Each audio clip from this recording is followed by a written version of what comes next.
Welcome, everyone. This is Andres Restart. I'm joined by my co host and friend Brandon. And tonight, as we do every Monday night, we are talking about Nintendo. And this time we have more on this Zelda remake rumor business. And it's getting interesting. So I'll just say that before we actually dive into the details. But we're also going to be talking about Nintendo Switch 2. Oh yeah. Again, like every single week, except Hmm. this time, I think there is some evidence pointing in some interesting directions. So we'll be going into that as well. And we got news on Mario Kart 8 Deluxe's final wave, Wave 6. Yeah. And it's exciting. So we're going to be talking about that too. But before we get into those topics, Brandon, how are you? Very busy. Okay. Busy with work, and then I come home and I'm like, time to relax. Maybe play some Mario Wonder. Nope. Nah. None of that. Absolutely none of that has been happening this week. Just work. I get home, and I have other stuff to do. So it's been very much just go for a while. I have one day off a week. It sucks, but other than that, life's great. The money is worth it. So and I won't be working here too long. And I am very excited about the topics today, of course. So that makes it all better. Yeah. I'm sorry that things have been a little bit tough for you, but We all go through tough. I've been through harder you'll stuff. get than through this. it. You'll get through it. Can you hear the background music? Yep, sounds good. Level. Yeah. Okay. All right. I had to put it at 100%, which is why I was Oh. a little concerned. But yes, everyone in the chat listening, if you could let me know how everything looks and sounds, if Brandon sounds okay, if I sound okay, if things look okay, if the background music is nice and subtle, but not too loud and not too quiet. Let me know if everything sounds good. But yeah, let's check in with the chat for a few minutes, and then we'll get things started. Sounds good. Metroid Jones, watching hockey, Andres, but I save this for later. Have a great time and looking forward to listening. Well, I hope you enjoy your hockey game. I am kind of keeping tabs on my Miami Heat. That's basketball for those that don't know. So I'm really pulling for them to not have a negative record. So winning tonight they would still be having a negative record, but they would be close to not having a negative record. Close to not. Yes. Yeah, last year they actually also had a slow start. They got injuries and things going on, different pieces going in and out. So, but they did make the finals despite that rocky start. So who knows? Maybe it'll happen this year too. But yeah, let's continue on with the chat here. I see Super Chris is having their birthday tomorrow. Happy birthday, Happy early Chris. birthday, man. Yes. Thank you for modding as always, and I hope you have an amazing day tomorrow. Hell yeah. Yeah. Hello there, Charles Trudell. Hello there, Samuel. How are you guys? Hello there, Corey. Hello there, Having Hope. Nintendo's All-Stars, good evening. Bo Talks, what's up, buddy? Yo, what's up, Bo? You're playing Star Ocean 2nd. Okay. I've been hearing about it. Actually, I haven't. Tony Queen can't sleep in Scotland. Looking forward to listening. I'm sorry you can't sleep. I will tell you, I also have a lot of sleepless nights. Too busy thinking about stuff. But we'll try and keep it entertaining. But if we don't keep it entertaining, we make it really boring and what the kids call a snooze fest. It might put you to sleep, so we might do you a service just in that helping way. you out, bro. Yeah, maybe. It's gonna be entertaining, though. Well, we're gonna try. So you know what? I think maybe we should start off with a little mini topic. I think the Mario Kart topic will probably be the quickest. I guess my hesitance is coming from the possibility that the Mario Kart topic may expand beyond the Mario Kart topic, because there are things that I think are related to this, which then might take us into the Switch 2 topic, which can go in all sorts of directions. And yes, I also think the Switch 2 topic is potentially closely tied with the Zelda remake topic. They're all related. It's all connected all in one way, shape, or form.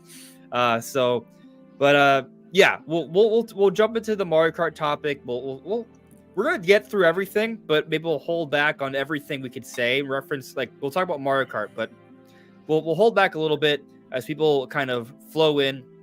It'll be like our appetizer topic. And yeah, guys, just let me know what you guys think. And if you could like the stream, that'd be very helpful. And yeah, let's get into this one. So we got Wave 6. It's coming out at the end of this week. Oh yeah, It's a little bit sooner than I was expecting, but I was prepared for it to happen at sometime in November, and it's coming. And it's coming with more than what was promised, which has become kind of the theme of the Booster Course Pass. yeah. So like when we got the Booster Course Pass, they promised us that we would be getting remakes of prior Mario Kart tracks, but we didn't know that these tracks would sometimes be new tracks. We didn't know that they would add item customization. We didn't know that they would eventually add new characters. And with this final wave, not only have we gotten 4 new characters to complete it, and to bring it to 8 new characters total for this DLC, but also, and obviously the 8 tracks, but on top of that, they're adding a jukebox mode. So you can go in and listen to different songs from the different tracks in the game. And on top of that, they are adding 18 new Mii costumes. Hell yeah. That's a lot when all we were promised was just remade tracks and nothing else, which was I mean, to be still fair, a lot. the amount of tracks that we thought we were getting initially was already a lot of tracks. So to add more content on top of that, this is a really good deal. I mean, even if you buy it straight up, but especially since you get it with the N64 expansion pack as well. Then you get it for free. Yeah. I guess like I was kind of thinking that this has to be maybe the best value we've ever gotten from a DLC in a Nintendo game. I have a hard time. I mean, the original compares. The original Mario Kart 8 DLC that came out on Wii U was also really good value. If I'm not mistaken, I want to say that you got both ways for $12. I think it was something like that, like 12 or 20 or something. It was really cheap. Maybe 20 for both. I think it might have been, something like that. Let me see if I can look that up real quick. But it was, whatever it was a really good price. I remember that at the time. Being like, wow, this is super cheap for DLC. It was a ridiculous price. So, because it was one of Nintendo's first DLC waves, so I think they were willing to kind of go really cheap. Okay, so I don't think I was not mistaken. So it was going to be $8 per pack, but if you bought both, it would be $12. So you got a discount by buying both at the same time. That's crazy. That is crazy. Now, the initial 16 tracks. Yes. Yeah, you got a total of 16 tracks, which I think the base game was 16. Had 32. No, yeah, 32. Yeah, the base game had 32. So once the DLC ended, you ended up at 48. So they added 50% more content, at least in terms of the racing tracks. But it also came with a few extra cars as well, or at least they had some free DLC updates that happened. So that was pretty good. But this is, I would say, better. It's because we're getting 48 tracks, right? So it's 3 times as much content if you just look at it from a track perspective. Now, we haven't gone at any like new vehicles, but we have gone 8 new characters, and then there's the item customization, the jukebox, little things. Yeah, I'm not sure they have the new characters, to be honest, than the new vehicles. I wouldn't mind. I wouldn't have minded some new vehicles, but I guess what I'm trying to say is that if you could make the argument that the things outside of the tracks added for this DLC are more significant than what the little things we got throughout the initial wave of DLC for Mario Kart back on Wii U. But let's just say it's a wash, that they're the same. We're getting 48 total tracks with the Booster Course Pass versus the initial DLC run was 16. This is doubling the amount of content, while the other one was a 50% increase, which was substantial, but for $12. I got the Booster Course Pass for free because I have the Nintendo Switch Online expansion. Right. But how much is the Booster Course Pass on its own. I think it's like $25 or something. Yeah, I'm trying to look it up real quick on Nintendo's website. If it logs into my account, though, it might be like, you already have it. Congratulations. I would just want to know the pricing. Tell me the pricing. If I click download, what's it going to do? Take me to the website? No, it's just not going to work. No, it's taking a while to load. Nope, it recognizes me. I should have just Googled Booster Course Pass price. I did that, but it didn't come up. Weird. I'm gonna look it up on the wiki. Here it is, $25. Yep, 25. I was right. Yeah. I found it on MarioWiki.com. So, $25 is basically double of 12. I mean, a dollar, the difference of $1, right? And we're getting 48 tracks versus 16. So I would say that this Booster Course Pass is an even better deal. Yeah, in terms of pure content, I'd say maybe there are kind of a wash if you take into account the type of content it is.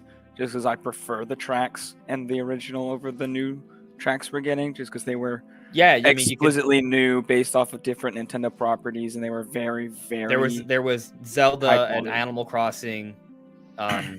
Yeah, and they were even better looking than the base game. Yeah. So you could make the argument that the 16 DLC tracks we got on Wii U were more quality, while there's obviously a quantity advantage here.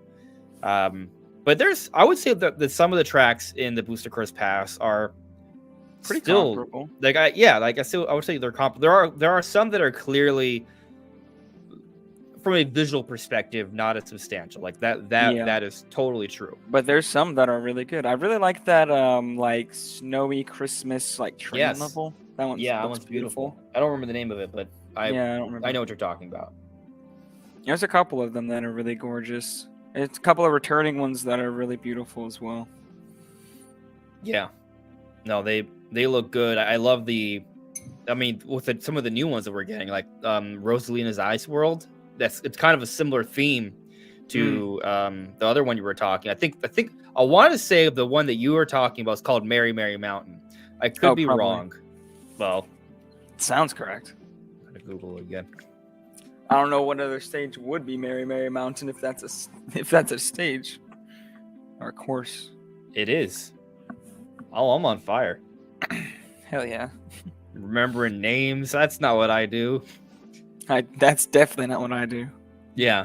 But one thing I would have liked to have seen is just you can control it. If you go to verse race, you can still race the total amount of computers. You can simulate a Grand Prix, but you can't make it beforehand, save it as a preset and then do it. I would have liked to have done just an option to kind of say okay, this is the holiday Prix, right? It would have been fun to just kind of do that. Now, again, you can pick it yourself, right? You can manufacture that, but it would have been nice to have just a little feature to customize Grand Prix and then do them. That would have been fun. But a little more convenient if you do the same Grand Prix over and over again that are custom. Mm-hmm. Yeah. I mean, I guess that's just kind of the luxury of having so much content in the game, though, is that you can kind of mix and match and you kind of come up with different themes. It's something I do with my friends when we play Smash Brothers.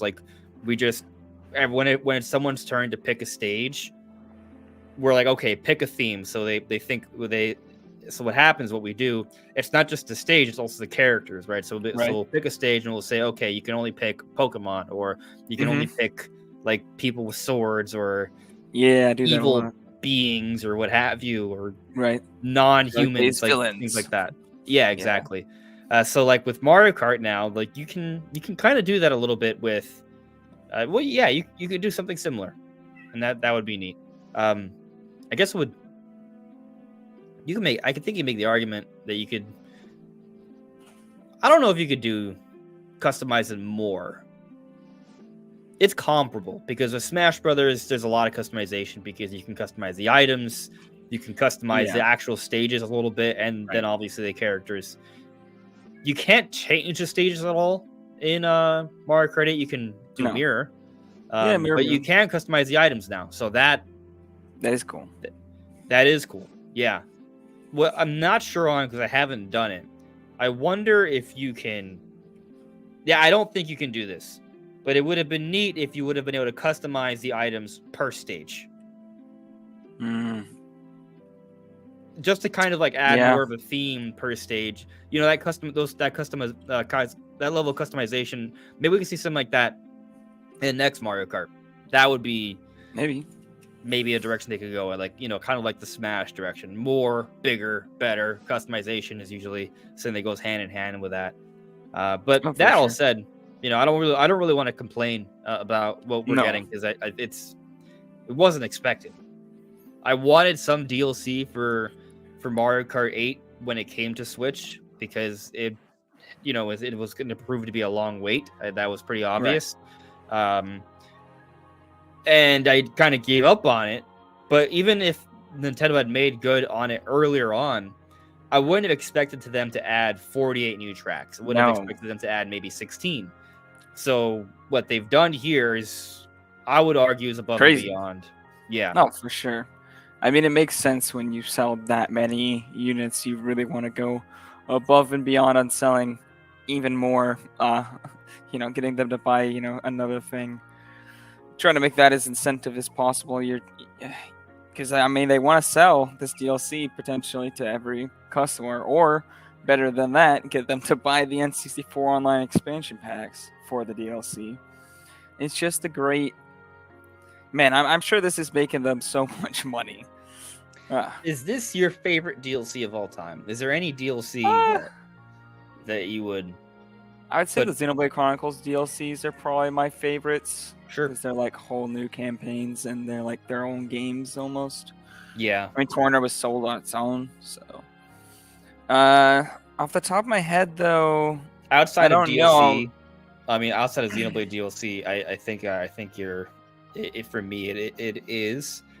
You could argue Smash, but I just love Smash. Yeah, like, Smash. yes, I love the Smash DLC, but if you just think about it from like a ratio perspective, like the amount of content we got in the DLC for Smash compared to the base game and what we paid for it versus the amount of content we've gotten for the Booster Course Pass and what we've paid for it, like there's a disparity there, you know. And I'm still I still play Smash, but I've been playing Mario Kart, and I'm excited. Like I'm going to continue to play Mario Kart, and this I'm not as content into just really fighting adds to it. games. So like mostly with Smash DLC, I'm like, yes, I want this character because it's like getting your character into Hall of Fame status. You know, it's not really. For me, it's I want to play as them obviously in the game because I like the game, but I'm not a huge fighting game fan. So I would say more of the hype is just like, oh, that character got in, that's awesome. I want to put a poll about this. Like what is Mario Kart 8? Is the Booster Course Pass the best Nintendo DLC ever? I could just do yes or no.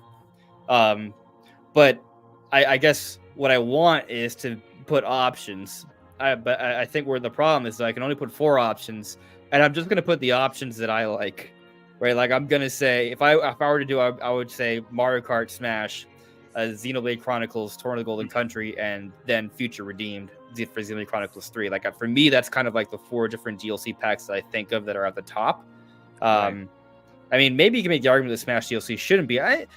Even though it's not from a quantity perspective, maybe it's not comparable, but from a quality, it's really high quality. Like the characters that they added were amazing. The stages they added were amazing. You should put the original Mario Kart 8 DLC on the list if you can fit that, and then make Xenoblade DLC just one option. I'm curious if people think that this DLC or the old one was better for value. Okay, maybe that's a better question to ask. Because we did ask, we talked about it, but we didn't ask the chat really. Okay, I'm just gonna put what is the best Nintendo DLC, and I'm gonna put a few options, but I'll leave you guys to you can pick other. There's gonna be another option, and you just tell me in the chat like what you think is actually better. But obviously that may make the poll a little unfair, but it's for fun. All right, so what is the best Nintendo DLC? Booster Course Pass,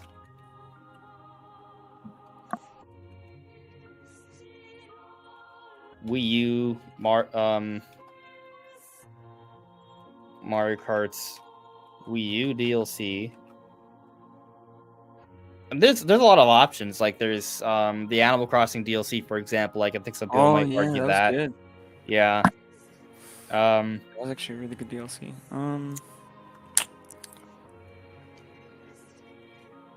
Think if I can only put 4 options. That's why Yeah. it's not a good. It won't be a great poll. Like it's gonna be 2 different Mario Kart options, a Xenoblade option, other. Like that's just not. Yeah, I feel like it's too broad of a question for a poll. You know what? Maybe I should just ask: Is Mario Kart the Whiskers Pass the best Nintendo DLC? Yeah, just ask that. And then people can just talk about what they think is better or not better or comparable. Right. That makes sense. Can't type.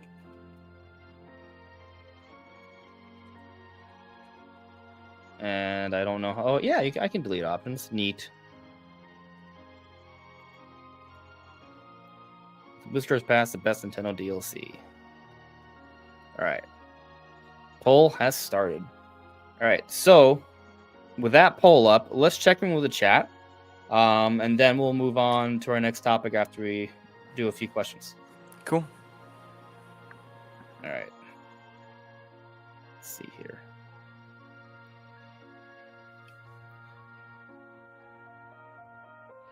Okay, looking through. Super Chris, if the jukebox thing is true, I'll say this: it's about time Nintendo let us jam out to our favorite tunes in a Mario Kart game. It is true, so stay tuned. Where did they announce that? Unintended. Because I didn't see it in the trailer. It's kind of like coming from people who know what's in it.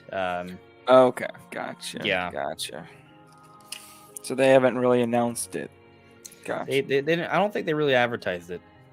Yeah, I didn't have, see anything on it from Nintendo. I didn't hear about it until you mentioned it in your video. Yeah, I was like, oh, that's cool. I have sources on it. It's been reported by other people. It's not just me. Oh yeah, I'm just saying I haven't yeah. personally heard about it before you. Yeah. Let's see here. Corey Carmichael, I haven't listened to rumors lately because most of it is fake, but when I see Zelda Remake, I gotta listen. Well, we'll be talking about it. There is something that's credible here. Like there's room for interpretation of what that may or may not be, but there's definitely something substantial. Taylor, yeah, I guess Wave 6 would come a week later on November 15th. Going to finally upgrade the expansion pack next month to play it all once the basic subscription renews. Dude, if you haven't played any of them yet, you got 48 new tracks to just jump into. Bro. It's like getting a new Mario Kart game, basically. Yeah. All in one go. It's gonna be crazy. Like, what I want to do, I want to maybe invite a couple people over this weekend and just do like a Wave 6, like just not just Wave 6, like an entire marathon of all of all 96, just every single track. Every track? Hell yeah. Every track. Wilberforce boosters. So Nintendo's obviously going to release the game bundled with all the DLC for Switch 2, right? That's a joke. That's got to be a joke.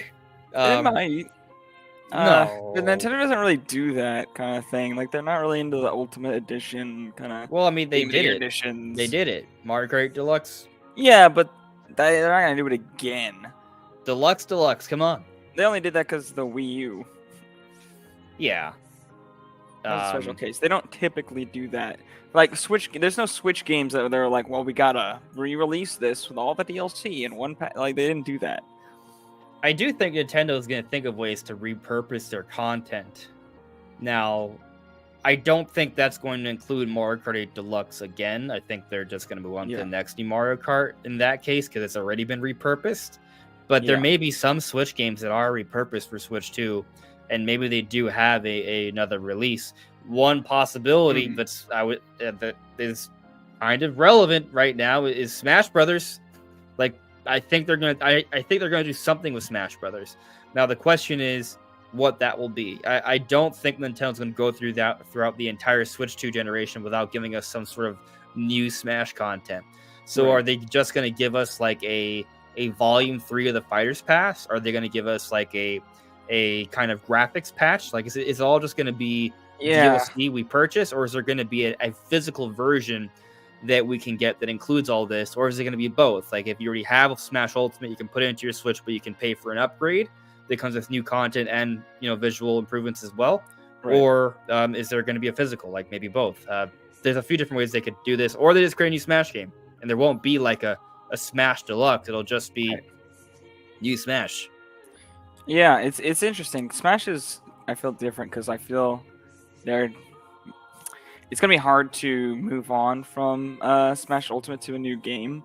Yeah. Much harder than like Mario Kart, because Mario Kart has a lot of content, but it's not content that people are like invested in, right? Like people are invested in these characters that are in Smash. Like if their character doesn't come back for the next game, they might not be like happy about that, you know? Whereas if a track doesn't come from Mario Kart, nobody's gonna care. I mean, people will care, but nobody's not gonna buy the game, right?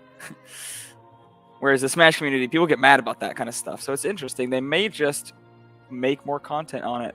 Though I doubt if they did that they would re-release it. I think they would just keep printing more of the current disc or current cartridge. Well, it would have only the Switch branding and not the Switch 2 branding, so yeah, I'm not sure about print that.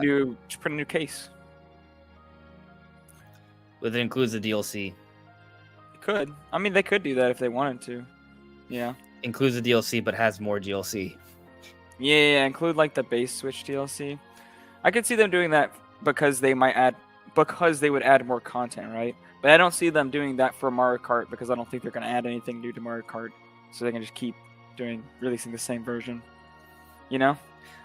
Yeah. I think they might do that for games where they're like, okay, we re-releasing this because we did a visual enhancement. You know, we added.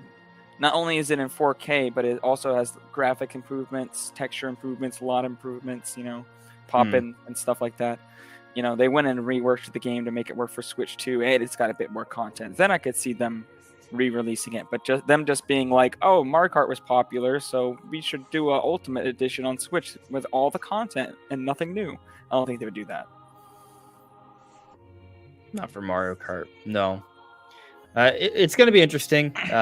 I also think that like beyond like Nintendo remastering Switch games, which I do think if that happens, it would be minimal.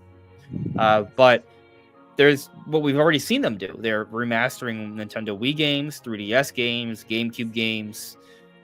I think Nintendo's just going to kind of rely more on those kind of projects to kind of be the stand-in for what the Wii U ports were early on for Switch, because they probably require a little bit more work than a Wii U port. But Right. There's still a lot less work than a brand new game. Oh, yeah. So I think that's what they're going to be doing. Because the thing is, the Wii U ports work to your point that because the Wii U was a flop, right? Like, not a lot of people had them, so it made sense. And you couldn't just take your Wii U games and play them on Switch either, which, who knows about the next system, but hopefully. Well, I think Switch 2 is going to be backwards compatible, and it does kind of get us into our next topic, but before Which we is do why that, I was kind of like, yeah, I didn't want to transition too quickly. Yeah, we could, but I wanted to do a couple more questions, so let's do a couple more questions and then we'll transition. Cool. Tayro, Smash DLC by far for me, especially given Banjo-Kazooie plus Sora into the game. Like, those were epic. One thing that's clear. Smash DLC was at least hype. Like, maybe Smash DLC is the most hype, but it's hard for me to say it's better than the Booster Course patch just because of the sheer amount of content that they've added that I enjoy. Granted, I played with all of Smash DLC. Like, I enjoy the stages.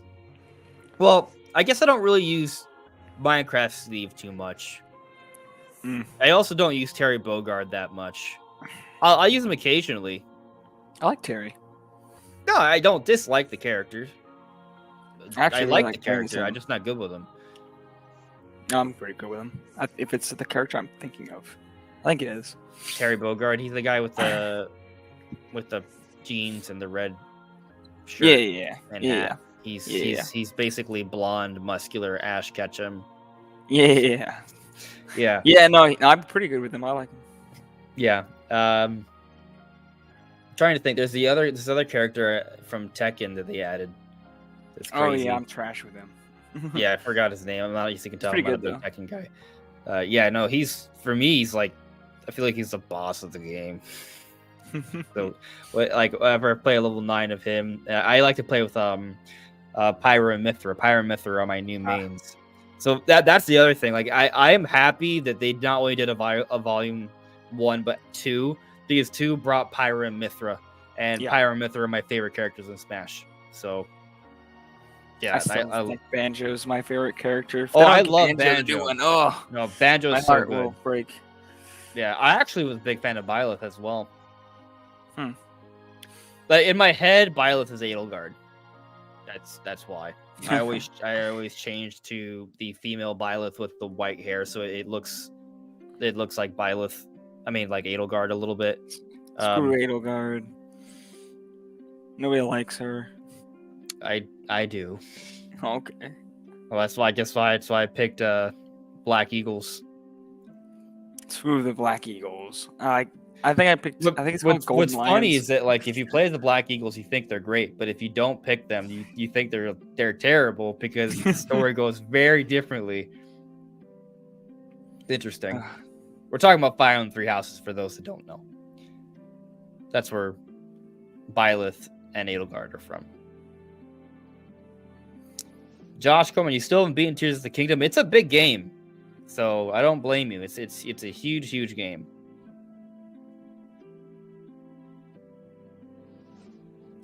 Andrew the Nintendo dude, the Pokemon DLC is going to be mind-blowing for the Indigo Disc.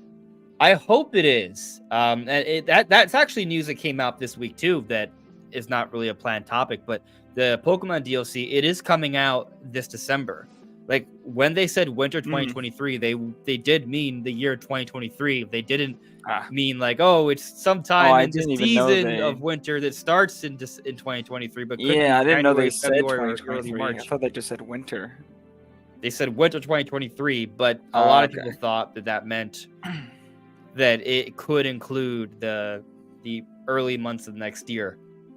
But no, it's a this year thing. It's a December thing. So that it is something I'm planning on probably downloading. I haven't paid for the DLC yet, and after I heard about all the performance problems, again, I don't want. Every time we talk about Scarlet and Violet, it becomes the conversation about performance. So I'm not going to mention it again. And Brandon, please don't go on a tangent about it again. We know you're not a fan of it. A lot of people aren't, but let's just leave it at that. Just in terms of the content. I hope it is, from what they've advertised, from a content perspective, seems pretty cool. So I am keeping my eyes peeled for it. It does seem like substantial stuff. All right, I'll do a couple ads here and then I'll move on. All right. AB James, Amiibo restock potentially on the 10th. Well, that is when it's supposedly going to happen. So we'll be touching on that in a moment here. But Jesse says, technically still fall 2023. Technically, I guess December 14th isn't literal winter. But see, when I was in grade school, they just told me that December, January, February are winter. March, April, May are spring. June, July, August are summer. September, October, November are fall. That's how that's how I know what season it is. I don't look up the exact date that it should change within a month. I've never thought of it that way, but I understand, like, you know, the seasons they're called seasons for a reason. They match a certain climate. But actually, another thing, I live in Miami, so it's basically summer and then less summer here. So it's a little different. Like, you can still go to the beach in December. You could. There are days where there might be a little bit of cold air. You might want to wear a sweater. So I guess it can get a little chilly, but like that's maybe like somewhat fall weather. We don't experience like the autumn leaves or anything like that down here. Huh. No.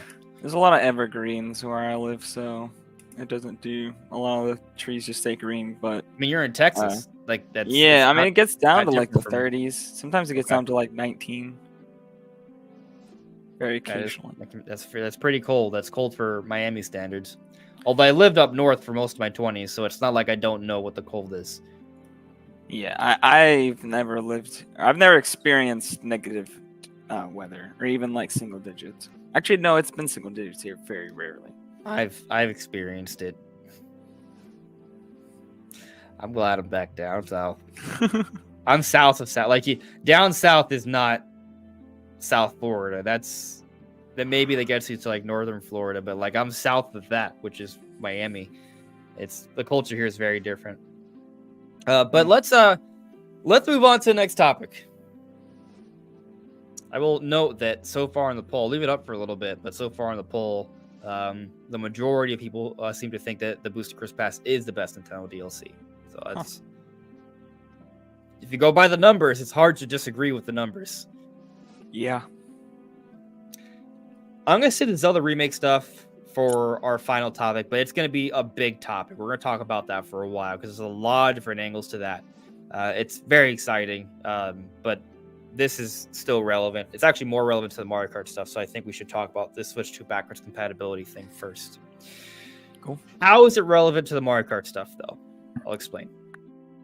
It's relevant because not necessarily the backwards compatibility part, just like the Switch 2 conversation as a whole, but it's relevant because we got this Mario Kart OLED bundle that was announced, and there was a thinking that maybe the Mario Kart DLC could be why the Amiibo restocks are happening around this time. But something else interesting that happened today, we got news that a Smash OLED bundle is also coming as well. So we got a Mario Kart OLED bundle, news of that last week, the Smash OLED now. Nintendo announced a Joy-Con bundle for Super Mario Party. We already had a guy in October, Animal Crossing Lite bundle, Switch Sports bundle, the original Switch Mario Kart bundle. All these bundles are coming out around the same time. And Brandon, you made a great point before we went live, so I don't want to steal that from you. Yeah, my point was when I saw I saw a tweet from somebody saying that Nintendo was doing the Smash Black Friday OLED bundle. I was like, oh, there's so many franchises in Smash. There's like basically all of them. Maybe that's why they're doing a Smash or a restock for Amiibos.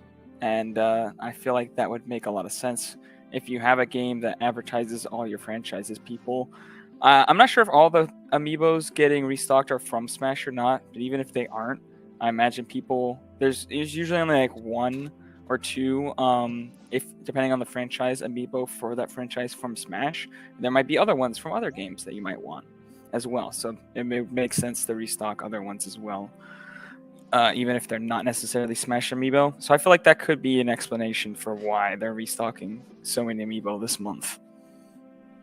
Yeah, I remember some of the conversations we've had about this, like trying to think about why the Amiibos are getting restocked. Like, there's been a lot of speculation that this is somehow tied to a Switch 2 announcement this year, but it just seems more likely that it's not that, just because it feels maybe a bit too soon for a Switch 2 announcement, given that there hasn't been a price drop announcement. We have all these different holiday sales going on. But I'm actually trying to take a look at something here on my Switch. I wanted to see if it was showing up on my Switch yet. It's not, at least from what I can tell. That's fine. It doesn't matter. The point is, though, another thing that was brought up as who said in the chat? Someone said in the chat. I don't see who said in the chat, but I want to give you credit. I want to give you credit, but I don't see who said it. I don't know. Maybe it was deleted.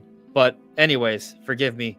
I didn't intend to ignore who said that. But yeah, there are some first-party Nintendo games that are going on sale as well in the lead up to Black Friday. So that's another kind of little thing. Like, it's just a lot of things that are pushing holiday sales, which you can make the argument happens every year.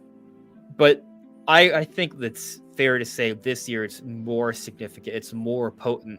A lot of these holiday bundles started in October, early October, and they don't normally start that early on. Like, Nintendo has been doing the holiday push earlier this year, and there's more bundles this year, it seems.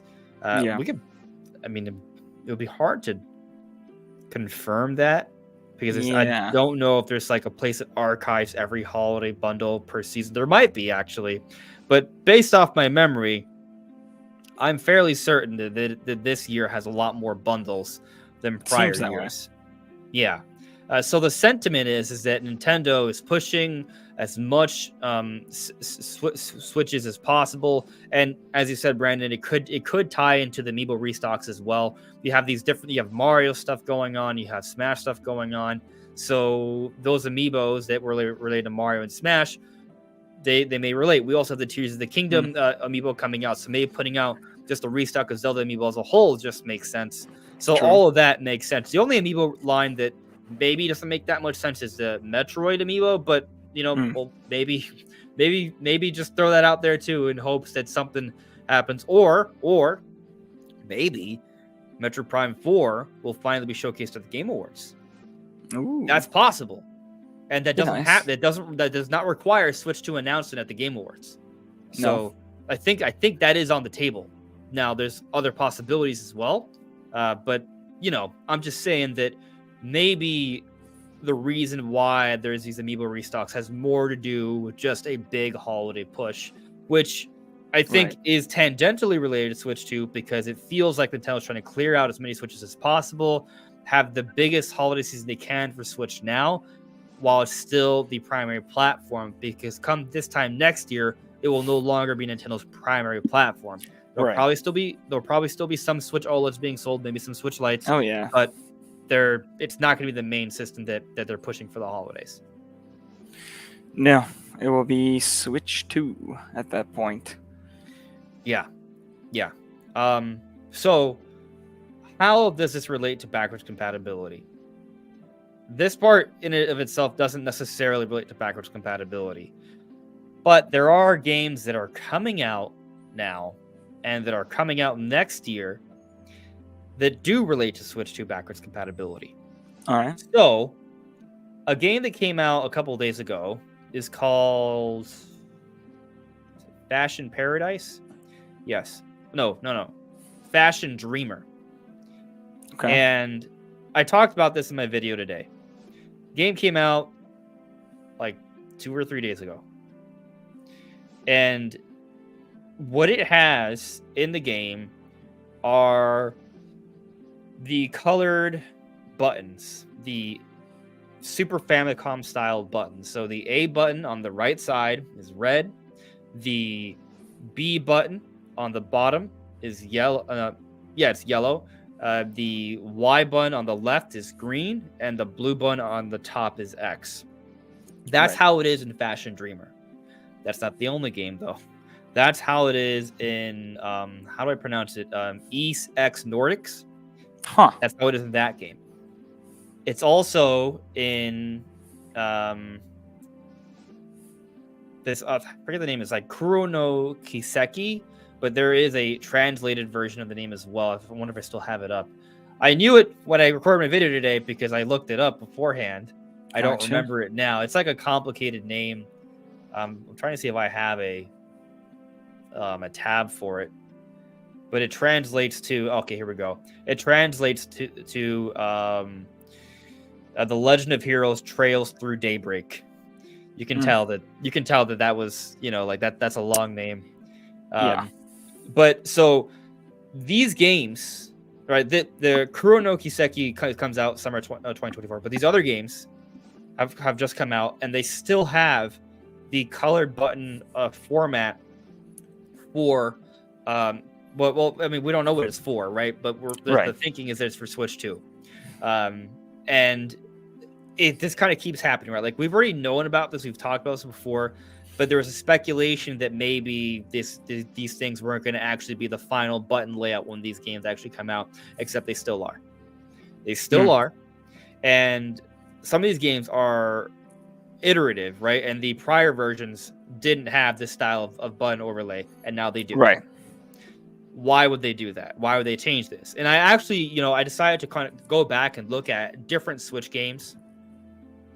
And I looked at Mario Odyssey, I looked at Monster Hunter Rise, I looked at Metroid Dread, Xenoblade Chronicles Definitive Edition, Tears of the Kingdom. A lot of big popular games on Switch that came out in the different phases of Switch. Like you know, I feel like that list I just told you, there was different phases of Switch, like different Right, years, definitely. and all of them have a button overlay. It's just a standard Switch button overlay. It's like just the white letters, Right. representing the Switch buttons. That's it. So we're seeing several. There's other games I haven't mentioned yet. I'll get to those, right? But we're seeing several third-party games, some of which have just come out for this holidays, and they're all maintaining this cut and button overlay that hasn't really been done before. There's no examples that I can think of. No one's mentioned. So if you guys have any examples of not this that I know happening of. in 2019 or 2018 or 2017, please let me know. But it doesn't look like there are any exceptions here, because you wouldn't do that, because the point of the button overlay is so you understand what the button is on your controller. Right. It's supposed to be easy to identify. Exactly. So this button overlay thing where it's these colored buttons, I don't think is being done as, oh, we really love Super Famicom, which was the Japanese version of Super Nintendo, not even the Western version. It wasn't a localized version, right? So doing this colored button overlay in games that are coming out here in the West makes even less sense. Even if you wanted to kind of like say, oh, we're just, you know, remembering the Super Famicom because it was so cool. It was cool, right. But it's not like these doesn't make games sense. are like Super Famicom related necessarily, even. No. Like Ys 10 is one of the games you said, right? Yeah, I said Ys X. I don't. It's like Y apostrophe X, so maybe it is how you said it. Yeah, I think it's the 10th one, so I think it's Roman sense. numerals. Maybe it is. Okay. I remember 8 coming out a couple years ago, and then so that makes sense. Okay. 8 came out early on Switch. You can clearly tell that I'm not a fan of this series. I'm not saying I'm not really either, but you know, I just haven't. I just remember 8 coming out for Switch and covering that on my channel. But I mean, to that point, where you play that game, you look at the prior versions, they didn't have this button overlay. Yeah, and they had nothing to do with Super Nintendo. I mean, they're not even really I mean, they're on Nintendo now, but it's not really even like a Nintendo. They haven't always been the thing. Franchise. Yeah, I don't even think it's always been on Nintendo. Yeah, I don't think you can like even play all the series on Nintendo. You look going back to Trails Through Daybreak, Kuro no Kiseki, like that. I'll show you an image. I'm just gonna screen share real quick. Cool. Put these side by side. Let's see here. Yeah, that's side by side. Okay. All right. Present.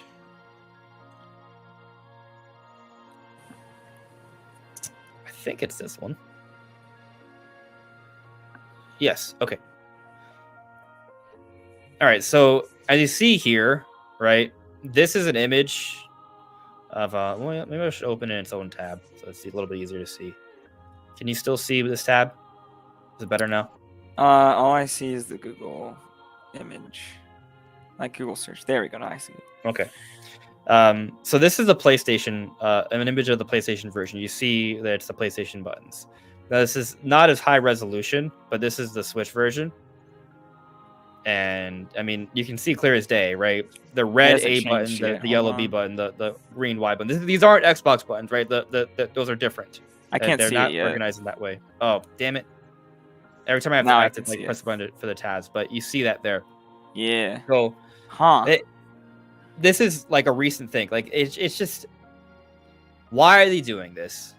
And the thing that pops up to us is that it's probably for Switch 2. Like that's what makes the most sense. Switch 2, from what we've heard, is an iterative system. It's a follow-up to the Switch. Now, ask yourselves, why did Nintendo go with the colored buttons on Super Famicom, a follow-up iterative system to the Famicom?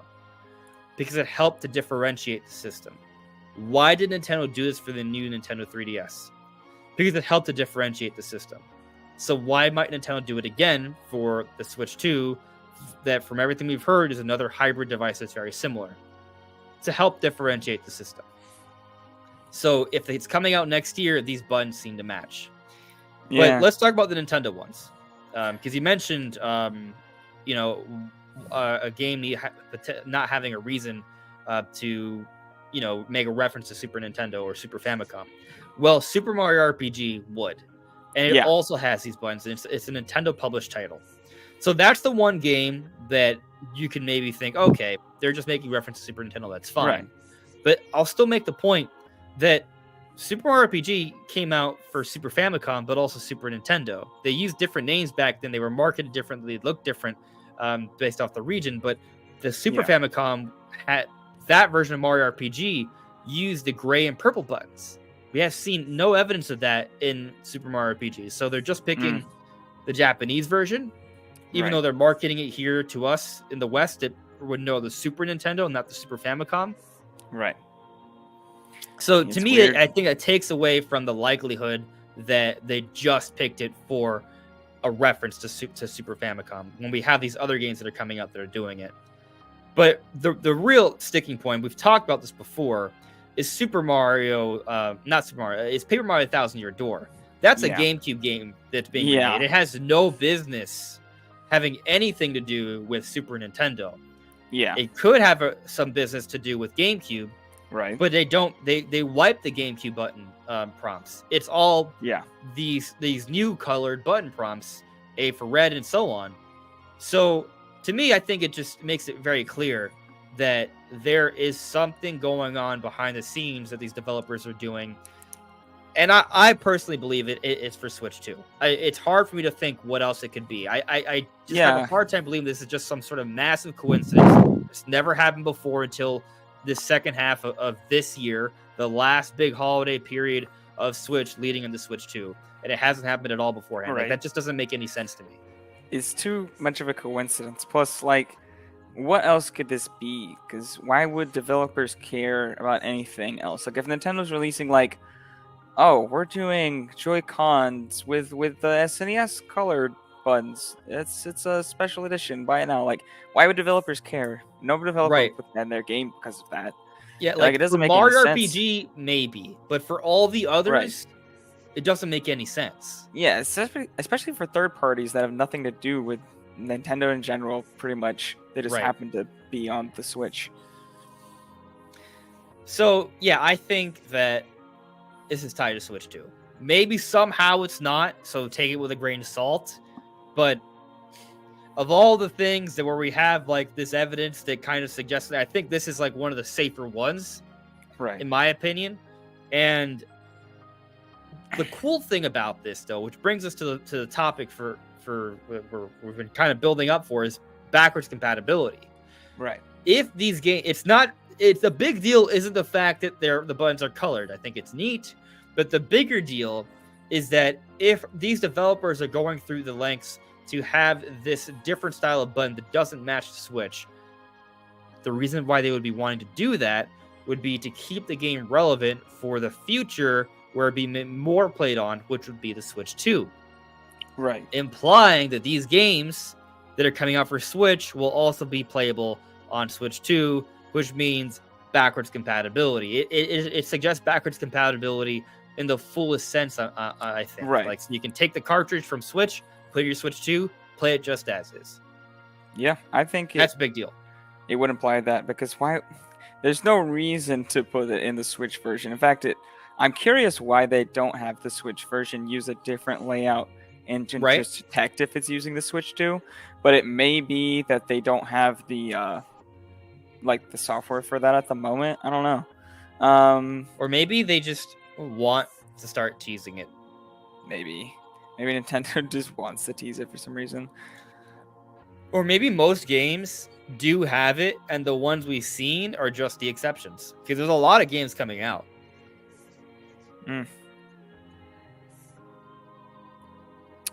What do you mean? I'm confused. Okay. What I mean is, we haven't seen it in Mario Wonder.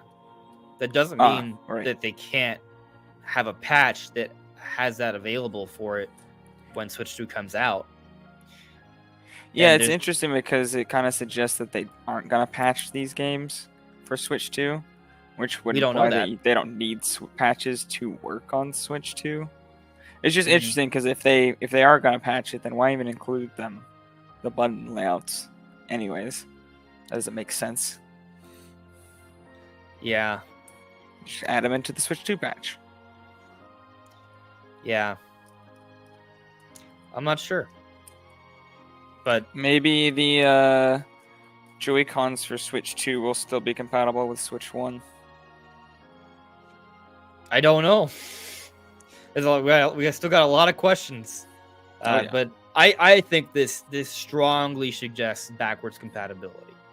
So that for those worried, we have evidence. There's visible evidence that you can just look at these games and be like, well, why are they doing that? Backwards compatibility seems fairly safe in my opinion. I mean, do you see an avenue where this isn't really the case? Like anything like what's your confidence in Switch 2 being backwards compatible with this in mind? From this specifically, Sure. I don't know. It makes me a Maybe bit just more overall, but taking this into account. Overall, taking this into account, I mean, I'm very, very confident that the Switch 2 will have backwards compatibility in the fullest sense of the word, and I think it would be just a colossal mistake not to do that. And with the amount of time they've had to work with NVIDIA on making it happen, I just can't see them dropping the ball on it in general. This makes me a bit more confident. I wouldn't say it makes me wildly more confident, but it's just like I don't really have a good explanation or really any explanation for why developers would do this other than that reason. But even that reason is kind of a weird thing to do, right? Because they could, as I was saying before, they could just patch when the Switch 2 comes out and add those then. They don't really need to add them now. It is kind of odd thing to do. I guess the argument I wanted to maybe make earlier is that maybe some of these third-party games, like they're not like significant third-party games. They're not huge. It could just be oversights, right? Or they just possibly wasn't that big a deal. And in the case of Mario RPG, maybe they kind of did it just because there is a Super Nintendo history there, right? But in the case of Thousand Year Door, that's the one that makes no sense. It makes zero sense. Unless the intent is to get us talking. Maybe it's that simple. Maybe it's a marketing ploy. Because having us talk about Switch 2 without confirming Switch 2 is kind of like the best scenario for Nintendo, because it kind of markets the system before the system is announced officially, so it doesn't like hard impact holiday sales. But it still kind of starts to build this foundational hype going into next year. It's an interesting point. That's Although I feel like they didn't really need to do that because we were already talking about the system anyways, but not from information they really wanted us to know, I guess. Well, giving us something tangible, it's something tangible, but it's so subtle. Yeah. It feels like something that they could have, they definitely could have done on purpose. I mean, they didn't, I doubt they did it on accident. And I feel like, especially with Thousand Year Door, if it isn't the case that, like, there's going to be a standard of this color buttons on some version of the Switch, I feel like it's actually, like, worse. Like, that's a worse option, because it makes no sense. Like, I would have wanted GameCube then. If they don't come out with a Switch 2 with color buttons, why the hell is it not GameCube colors? I'm actually going to be kind of upset. Like, obviously I won't care that much, but I'll be like, yo, do the GameCube colors. What is this? And here's the other thing. It's not like they just decide to pick random colorful buttons because it would be, just kind of appeasing to the eye. Right. They match the Super Famicom buttons. Like, it's a specific design, and it matches. Like, if for example, they swapped a color, like if they made B yellow and or B is yellow, but like if they swapped yellow and B for green and yellow, for example, then at that point it's like, okay, it's not actually being consistent, so therefore it's just maybe a coincidence. But the fact that it is consistent, and like Ys 8, like they could have just used the same colors as the Xbox version buttons if they wanted to use colored buttons and not reference the SNES specifically. They could have used those same exact buttons, but they didn't. They're colored like SNES, not like Xbox. Right. Same colors though, just different layout. Yeah. When they could have just done it for Switch, as they should have. So yeah, and I don't. It doesn't make any sense. Yeah. my perspective is you have to kind of go through mental gymnastics to explain this not being somehow like there not being something odd about this, like to just think it's just normal. Yeah, I feel par for the both course, and it hasn't explanations happened have before. weird things about them. That I think is fair. Yeah. Yeah. So, but I would say it'd yeah. be more weird if they're not doing anything with this than if they are. I'm kind of like half expecting for like Paper Mario Thousand Year Door for us to get another trailer for it and for it to not look that way. Because to your point, Brandon, like, why have the Switch version look like that? It's odd. Yeah, it is odd. odd. But let's move on. So I'm going to end the poll for the Mario Kart question. I'm going to be right back while you're doing that. Sure. All right. So earlier I asked about 39-ish minutes ago, is the Booster Course Pass the best Nintendo DLC? Currently have 68 votes. I'm ending it now, so you're losing your chance to put in your vote. But 62% said yes, it is the best Nintendo DLC. 38% of you disagree. That's totally fine. I'm actually surprised that high of an amount of you think that it's the best DLC. I kind of think it is too. Like I guess I agree with it. Just kind of going by the numbers. There are some DLC packs that for different games that I do hold in high esteem. Brandon brought up the Xenoblade ones earlier. Both Torn of the Golden Country and Future Redeemed are amazing. Like they are pretty much just fantastic as standalone games. The Smash DLC is super high quality, but maybe the quantity is obviously it's far less than the Booster Course Pass. And I think maybe the bigger point here is it's not so much that the Booster Course Pass is straight up the best DLC experience Nintendo has ever done, but when you account for the sheer amount of content, the sheer amount of surprise, and the price, like the value we get for the Booster Course Pass is just so substantial. It kind of beats everything else. So that's what's crazy about it. Yeah, I'd say it probably has the best value. What did the poll say? 62% said yes. All right. Yeah. Fair enough. That is significant. Anyway, looking at the chat here before we move on to our next topic. Javier Ruiz. I honestly like the color button idea. It's more appealing than the regular colored buttons. I do enjoy the colors. Like, just from an aesthetic perspective, I enjoy it. Boomity, what is the music in the background? I don't know, because I'm not sure when you asked that question. But I think I just have two tracks kind of playing back and forth. I have The Gate of Time from Skyward Sword and Sator Marsh from Xenoblade Chronicles 1. So it was one of those two. Let's see here. Josh Coleman added me. Do you ever feel like you're going crazy? Yes. When I get home from work or right before I leave. So only briefly for you. I would say that, I mean, this question could get dark. I'm not going to answer this question seriously. Maybe I shouldn't. Mental health is definitely, I think, something everyone deals with to some extent, right? Yeah. And I'll tell you, there have been times in my life during my YouTube career where there's been a back and forth, and there have been times that in the mental health thing, I'll say that YouTube can positively impact that and also negatively impact that. Yeah. So, for example, this is just me being super straight here. Like I'm being transparent as some people might argue I shouldn't be this transparent, but I'm going to be. I am not a fan of certain thread forums out there on the internet and their opinion of content creators. So I'm gonna drop a name. Fan boards. I frequent there, and there are some great people on there.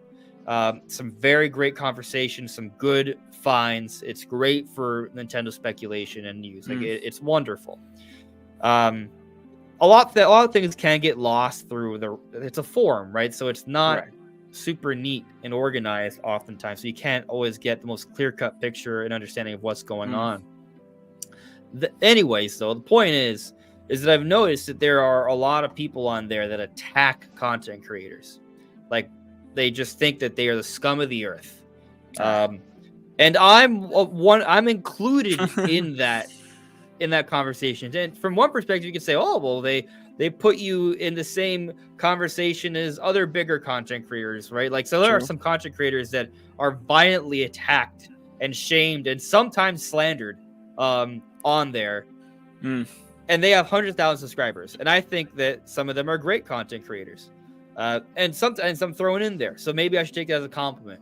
But I guess what I have a problem with is that I think for years, right, I have intentionally maybe held back on encouraging clicks, as I prefer. I don't like using the term clickbait. I prefer saying click encouragement, because I think clickbait implies that I'm intentionally lying you. I'm trying to bait you in for something you don't like. Clickbait is a very specific thing. Yeah, I don't do that. I do try and encourage a click. Yes, I want you to click on the video. I want you to think, oh, this sounds like a fun, exciting topic. Oh, there's something here I might not know. So yes, I do that, but I'm not trying to lie or be misleading. There's a reason why I put question marks in the titles for my videos, right? Or I'll put like rumor, or at least at the very beginning of the video, I'll explain, hey, this is what we're talking about today. Because I want to be clear what I'm talking about. I'm not trying to lie. I'm not trying to be misleading at all. And I would say that by doing that, I've limited my growth over the years. I've made a sacrifice in an effort for integrity, and I've seen other people who don't care. And yet, despite those efforts for years, limiting my growth and doing that, I still see myself attacked. And it does make you question yourself, right? So, and it can get you in your own head. So things like that, mental health, right? Or like reading comments. A lot of you leave a lot of wonderful comments, but the negative ones stick out. And oftentimes when people want to complain, that's when they talk. Most people, they just listen and move on. I watch YouTube all the time, but I don't leave a lot of comments. Never.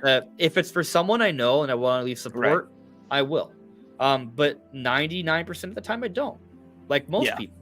So the point is, the negative comments, they are more frequent than maybe they're not more frequent than the positive comments. Maybe it's that's debatable depending on the day, but it's more so that the negative opinions show themselves more often than the positive opinions do. Like it misleads you into thinking how negative people are on a particular subject or you.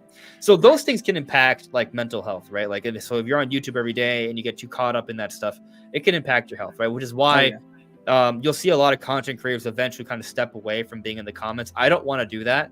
But if I see a negative comment, I either just kind of think it's funny. I might debate a little bit, but I'll step back, because one negative comment, fine. 2 negative comments, fine. 10, fine. 20, maybe a little annoying. 50, hundreds after weeks, months, and years, it slowly deteriorates your mental health. You ever heard? You ever heard like there's just some phrase like you should speak things into existence, right? Or you should be positive, like because manifesting. if you're not, you subconsciously impact what you think of yourself. Or if you're constantly hearing negative opinions, guess what's happening? You can have the most confidence, the most positivity there is. If you continuously read and interact with negativity, it will wear on you. So content creation can be hard. I don't think this is what Josh meant when he asked me that question, though. But go on, Brandon. It's like when you think something's gonna go wrong, you oftentimes make it go wrong. Like you fulfill your own destiny, or whatever that saying is. Fulfill your own. Yeah. I forget. You know what I'm saying, though. Like. Yeah. No, absolutely. But there's another angle to this, going maybe straying away in a less kind of like dark, real way, but it's interesting. There are some times maybe I go a little crazy, just kind of like going down the rabbit hole of what may be going on with Nintendo, right? Like, and it's fun. It's just fun. Because sometimes, I think I might have found something that's like, oh, this is something. And then other times, like, maybe not. But it's still kind of fun to go in that direction. Of course. I remember when I thought Breath of the Wild 2, well, at the time we called it Breath of the Wild 2, I think I predicted it for like a holiday 2022 release or something like that. No, I think even sooner. My initial we thought it was going to come out like 2020 initially. Yeah. That I was so wrong about the release time for Breath of the Wild 2. I mean, COVID came into the convert. There was a few different things there, but I remember putting out a bet about when Breath of the Wild 2 would come out, and I was wrong and I had to eat the dubious cake. Yeah. Like that, like I had to eat dubious cake for being wrong. And I really enjoyed that experience. Yeah. Like it's just fun, but that was insane. That wasn't a smart thing to do. That was dumb. But it was fun. So, it's fun. It's fun going down these rabbit holes sometimes. I do think I've gotten better at speculating and predicting now as opposed to say 4 or 5 years ago. Like I mean, we've talked about before, like before Switch was announced, like I heard the rumors from Eurogamer. I didn't think that was legit. Right. Now I'll be like, nope, that's a trusted source. This is probably what it is. Of course, sometimes trusted sources can be wrong. So remember the Switch Brew stuff. Yeah. So you gotta consider several angles here and not just consider one or two sources. But anyways, massive sanity tangent to the side. Like, let's jump into another rabbit hole. Hell yeah. This one's a big rabbit hole. Ooh. So big of a rabbit hole that it's kind of like the holes that you saw when you broke a boulder in Ocarina of Time, and you would go in and you would find a cow. We're talking about the Zelda remake rumor. So let's kind of we talked about this last week, but let me kind of go over what's going on here. So a few months ago, Jeff Grubb said that he heard something Zelda is happening later this year. Right. Now, there was some debate if maybe his source meant Oracle of Ages and Seasons coming to NSO, except this was already known public information before Jeff Grubb said that. So, and it just feels like the kind of thing that how could the source think that would be like, something to look out for that's like Zelda news. They're old games on NSO. I don't think we didn't know exactly when they were coming out, but we knew to expect them. Right. They told Nintendo said they were coming. Yeah. So there was already confirmed information. So like a confirmed information shouldn't be a rumor because it's already confirmed information. But when they came out, Jeff Grubb on Twitter suggested that that what he heard may have been this. But if you continue on with the thread, he then says, oh, well, probably not. And really what he was getting at is just to not really raise your expectations, because the year prior, he got excited in a stream and talked about Wind Waker Twilight Princess HD coming in the next Nintendo Direct, and he was wrong. Well, him and Mike Minotti were wrong on it, and they got a lot of flack for that. So ever since, they've been really cautious about raising expectations for Nintendo fans when it comes to some sort of like Zelda remaster. But the point is, that rumor existed, and I personally highly doubt it's Oracle of Ages and Seasons, because that would make zero sense. It doesn't make any sense because they didn't give us any more information than what we already knew. Exactly. And so when it comes to Jeff Grubb is an industry. He's an industry journalist. He's always been a good reporter, and he didn't report on certain things, but he will talk about something he may have heard on occasion, which is not a report, right? Report requires multiple sources. But what has kind of happened with what he says is that he has good information, but the timing of it is usually what's really hard to pinpoint. Like he put a bet that he would shave his head if Metro Prime Remastered didn't come out for the holiday of 2022, and it didn't, so he shaved his head. But then Dang. 2 months later, Nintendo announces Metro Prime Remastered. That's rough. Yeah, but So he close. was right. It's just the timing was off. Yeah. So with this Zelda rumor, Barely off too. there could be something to. Yeah, it was so close. Yeah, that must have really stung for him. Yeah. But that's what kind of happened, right? Like to continue on, there's more, right? Like so, the more recent stuff. Dr. Serkan Toto, an industry analyst, is part of the Nintendo investor meetings. Like they have a know on things. They also have a history on teasing Zelda news. So back in summer 2021, Dr. Serkan Toto teased that we would get the release time for Breath of the Wild 2, which eventually became known as Tears of the Kingdom. And yes, we got a Tears of the Kingdom trailer, E3 2021, and they told us 2022. He was totally spot on. But he teased that information, and recently he's teased information like that again in the same vein. He said ZR 2023. We don't know what that means exactly, but it's teasing something seemingly Zelda or something related to Zelda Remake, Zelda Remaster 2023. I don't know if that's a release, maybe just an announcement, but something. Right. He then deleted the tweet, which leads to more conversation and questioning what's going on. Yeah. Something else came up a little bit later this past week, a few days after that. This is not a source that I consider super reliable, and I wouldn't mention it if there weren't other things going on that make me believe it may be true. But Zippo said that the Hero of Time is coming back. Ooh. Yeah. Now, something that we actually noticed during this podcast, if you go back to last week's podcast, you can literally see my reaction when I had the brain blast on it as I was reading through the interview. I had not realized it until I had read the interview a couple times already. I had not realized it. But there's a part of the Zelda Tears of the Kingdom interview with Hidemaru Fujibayashi, the director for Tears of the Kingdom, and Eiji Aonuma, the producer for the Zelda series. It's with Nintendo Dream Magazine. It was a translation, so it's a little rough, but they start talking about Rauru in Tears of the Kingdom, and Aonuma makes a reference to how not a lot of people really know about Rauru anymore. And it got me thinking, is he perhaps alluding to something?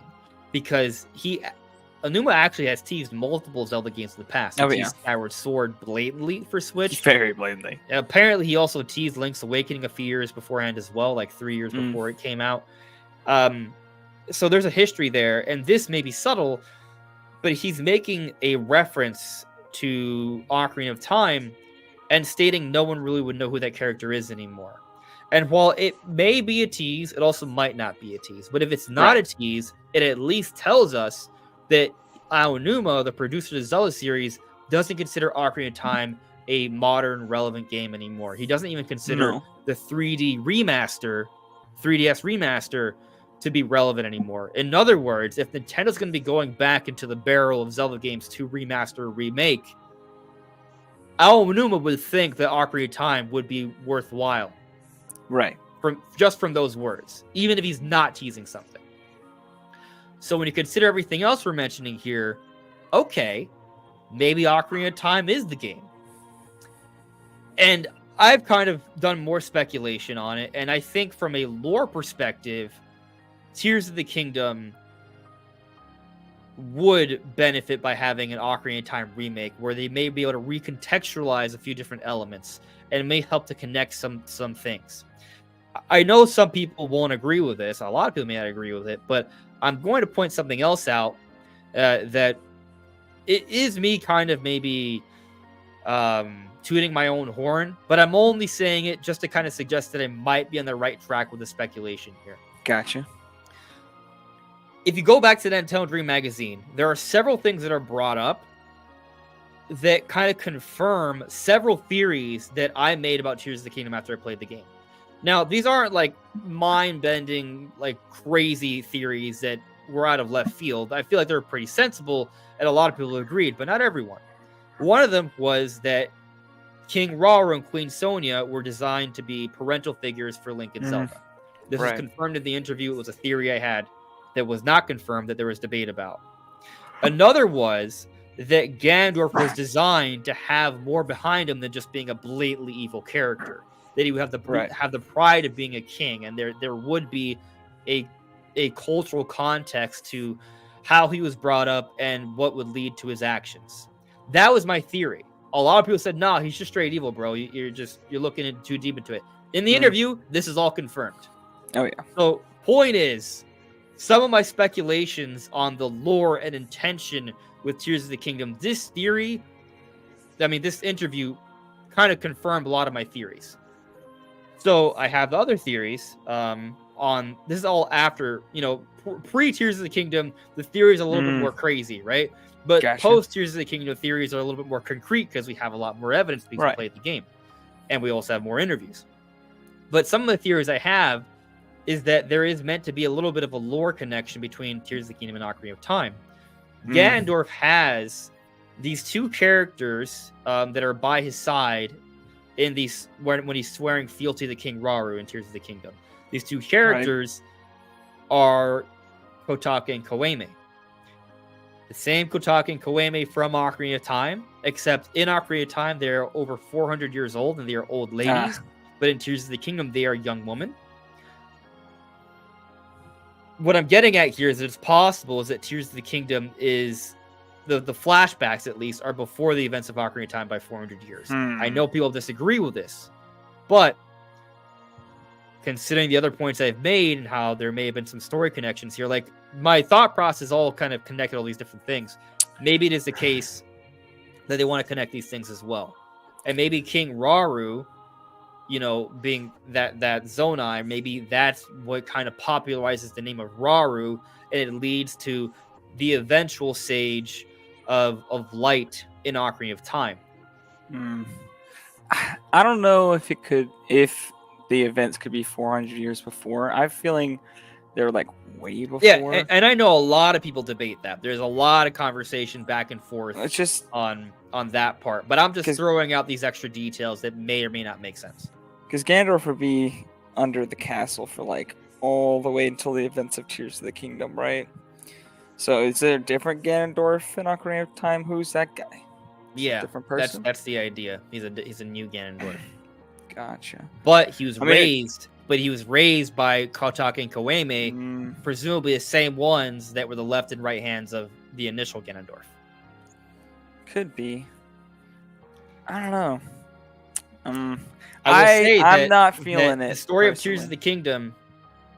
We'll move on from this because there's more to this, right? But the story of Tears of the Kingdom it is kind of like an origin story for the sages, right? So from that perspective, there are already sages, and also King Rauru does say that they are the founders of Hyrule.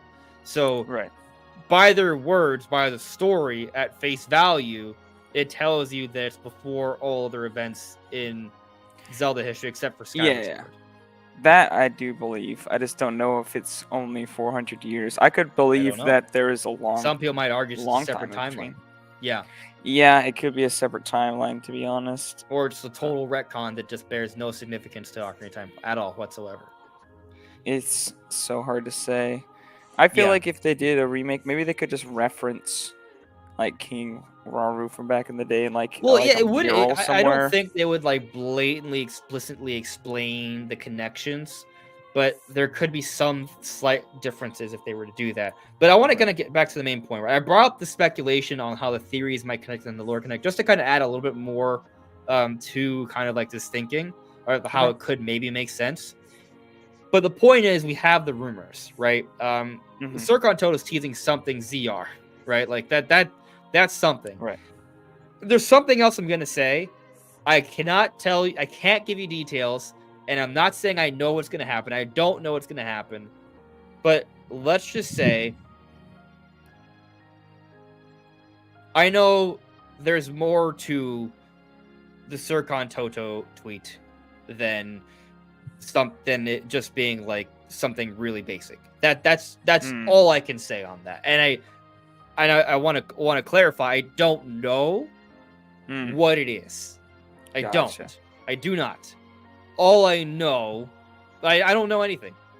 I don't know anything. I just have a little bit more reason to think that there's a bit more to that tweet than nothing. And Okay. that's coming from birds. That's Birds. all I could say on that. Everything else, though, is public information that I think already Right. kind of strongly suggests that there could be something significant in the Zelda remaster department or remake department. And I've already made the arguments before that whenever a Zelda game comes out late into a generation, Nintendo has some type of new version of Zelda, some sort of remaster of some kind to showcase the new hardware to bring over Zelda fans early on. This always happens. So Right. I was going to need something. Tears of the Kingdom 2 or Breath of the Wild 3 is going to take another 5 years or whatever they call it. So yeah, they're going to need other things in the meanwhile. definitely. I am Several on the things. Ocarina of Time remake hype train. I think Yeah. it's happening. I mean, it's gonna be, as you said, like probably 4 or 5 years till the next Zelda game. So there's room for several things. Like it could be, Ocarina of Time remake and a 2D Zelda remake, or a new 2D Zelda hopefully as well. A lot of people There talk could about the 2D be- Zelda remake, but I just feel like we need a new 2D Zelda. We just got a Yeah, 2D Zelda yeah, remake. I I think do we should get a agree. new one. It's been I so do long. agree. But I mean, honestly, there's enough time for them to do both. Like We could get a new 2D remake. 2D Zelda and a 2D Zelda remake. We could get both in the Switch 2 generation. Like I Yeah, don't see why for not. sure. I'm surprised we only got Link's Awakening remake. Oh yeah, I was expecting them to do more. I mean, I would assume That's I'm shocking. going to assume that the 2D Zelda will come out and it'll be for Switch and Switch 2. That's very possible, depending on when it comes out. If it comes out early enough on, I could believe that for sure, because I don't see any issue Yeah. with that running on Switch, obviously. Yeah. But So- yeah, I mean, we could get that and Ocarina of Time. We could get Wind Waker HD and Twilight Princess. We could get a lot of different things. I'm expecting them to come out with, pretty significant Zelda content every year. So I wouldn't be shocked if we got multiple of the things we're talking about. I'll put in our poll. Okay. I like the polls, of course. Do you think Ocarina of Time remake is happening? It's another yes or no. I think it's happening. There's always I room would love for it. being wrong, right? But I think this is happening. So, Brand, I'm gonna ask you, right? I put up the poll, right? I don't really know how confident you feel in an Ocarina of Time remake. Maybe I'm gonna try and convince you more so as we continue this conversation, right? Because I feel like there are other things I could maybe argue, but where do you stand right now after everything we've just discussed? It's so hard to say, but I'm pretty confident on it. I'm hard. I wouldn't say I'm above 50%. I'd say 50-50 is kind of like the max I feel about it. Let me ask you a question, Brandon. Is there anything where you can go above 50 that isn't speculation until confirmed? No, probably not. It's just, there's always a doubt in my mind, right? Because this is like one of the things I want most. Sure. And it's just kind of like something. Trying to control your yeah. Yeah, I'm trying not to be biased, right? Because I want to say, oh yeah, 100%, I believe this is going to happen because that's what I want. But it's so hard to say because there's, as you say, there's so many other options. There are a lot of I feel options. like they gotta remake it may not eventually, be. though. Like the 3DS remake is, I mean, to be honest, it's barely even. Well, it's technically a remaster. It's not even a remake. Yeah, It's a pretty good remaster. But yeah. A lot of the models are just straight up remade. It's more like Xenoblade Chronicles Definitive Edition. Yeah, it's a high end remaster, I guess. If you want very to say. high end. It blurs the line. But it's on 3DS. Yeah, They need an HD version of Ocarina of Time. Yes, and I don't think it'd be worthwhile porting that version in HD. No. I just don't think it would look good. Like the textures would all need to be redone, and then at that point you probably want to redo the models, and at that point why not just redo everything? Yeah. I mean, also like Nintendo's already done the HD remasters for they've done a remaster for the first 5 main 3D Zeldas. So, I mean, we did hear about the Breath of the Wild Gamescom tech demo, where Breath of the Wild was running at 4K 60 with no load times or virtually no load times. Like, I think it would be neat if Nintendo did come out with Breath of the Wild and Tears of the Kingdom, like, enhanced versions of those games with maybe, like, you know, at 4K 60 with ray tracing. Like, that would be cool. But I would much rather get an Ocarina of Time remake. Oh, yeah. I mean, I think because I already have those games. They're already in HD. Yes, they're going to be better, but like, you see the. I try not to talk about this because it is one of those things that Nintendo's like, they don't like it, but there is the emulation scene, and people run. You can find enhanced footage for Breath of the Wild and Tears of the Kingdom, and it looks great, but is it worth buying the game again? You know, like, is that really? It would need to be like a patch, like something that is either a free update or something you paid just a little bit of money for. Yeah, like $5 or $10. Well, so what's the shortest gap between a Zelda release and it getting remastered? So Ocarina of Time came out in 1998. Ocarina of Time 3D came out in 2012. So it's 14 years. Yeah, I'm not. No, I think it was 20. It came out 2011. 2011, I think. So that would be 13 years. I'm not expecting the Breath of the Wild demo that they showed to actually. Yeah, the report said that it wasn't meant to come out. It's just like a proof of concept. Yeah. I'm expecting them to port those upgrades to the Tears of the Kingdom version of the engine and release an enhanced version of that. Not necessarily a new version, but just like a Game of the Year edition or something. Well, not even really that, but just like a patch. Maybe. Yeah. So, and I don't think that would be enough to kind of satisfy Zelda fans. No, I think that's just kind of the basic thing that they would want to just keep that game selling more, you know? Sure. And I don't disagree with that. But I just want to make the point or re-emphasize the point that the idea, right, that the reason I've talked about how when a Zelda comes out late generation and they have a new Zelda that comes out early on, it's to bring in Zelda fans, just to excite people and show what the system can do. I mean, yeah, I guess a Tears of the Kingdom enhanced would show what the system can do somewhat. Like that would work, but it wouldn't necessarily bring in a lot of Tears of the Kingdom owners to buy a Switch 2 just for a better looking version of Tears of the Kingdom when they just came out. To your point, I think it'd be more about just kind of making sure it maintains an evergreen status moving forward for those who haven't bought the game yet. And then for those that are willing to buy it again. Of course, we're assuming there's not like a graphics patch you can just download and pay for. Right. So I feel like that will probably be standard, especially because it's not exactly cheap to release all these cartridges. And we're hearing about a potentially digitally only system, which wouldn't make sense then for physical cards. You'd need then some kind of upgrade path, or just unless you want to just force them to buy the whole game again digitally. Which would suck. Then on your account, you would literally own Tears of the Kingdom and Tears of the Kingdom, like Switch 2 edition, which would be dumb. Yeah. So I want to kind of go over just like the dates of the different Zelda games and when they got remastered. Ocarina of Time came out in 1998, and then summer 2011. So like holiday 98 is when Ocarina of Time came out. Then summer 2011, the 3D version came out for 3DS.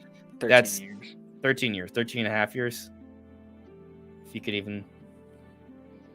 No, it was like 12 and a half years. Because 98 to 2011 is 13. 13 is close enough. Let's just round up. 13 years. Majora's Mask came out in the year 2000. I don't remember when Majora's Mask 3D came out. I think it came out in 2015. It was like 3 years later, I think. Right, so they think it had an even larger gap between releases then. It was 2015. Yeah, it was after so the math on that one's easy. It's a 15-year gap, maybe 14 and a half. Because I think Majora's Mask came out holiday 2000. Mm. No, I'm wrong. Actually, April 2000. So that was almost. It's like literally 15 years outside. Next outside year of will be give or what, take 2 months. 13 years after Ocarina of Time 3D then?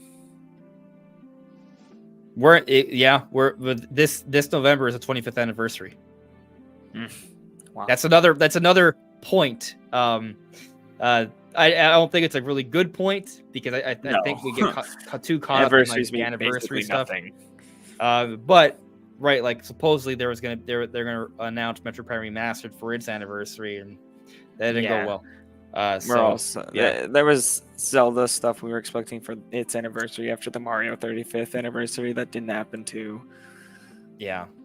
But the one healthy thing that I think that's kind of maybe coming together here as we kind of talk about these gaps is that the gap between Ocarina of Time and Ocarina of Time 3D is less than the gap than Ocarina of Time 3D to what may be a Zelda remake within the next year or two. Right. Majora's Mask, it was even longer, almost 15 years. Wind Waker came out 2002. Wind Waker HD came out, I want to say 2012. No, 2013. 2013. Yeah. So 11-year gap there. That's the shortest gap. Twilight Princess came out 2006, and it came out in 2016. So it had a 10-year gap, maybe 9.5, because I think it came out early 2016. It did. But it was like February. Was right. Yeah, so less than 10 years, but close. And then Skyward Sword came out 2011, and then Skyward Sword HD came out 2021. If they release Ocarina of Time remake either this next upcoming February or February 2025, because I believe Twilight Princess HD and Majora's Mask 3D both released in February, if I'm not mistaken. The 3D versions?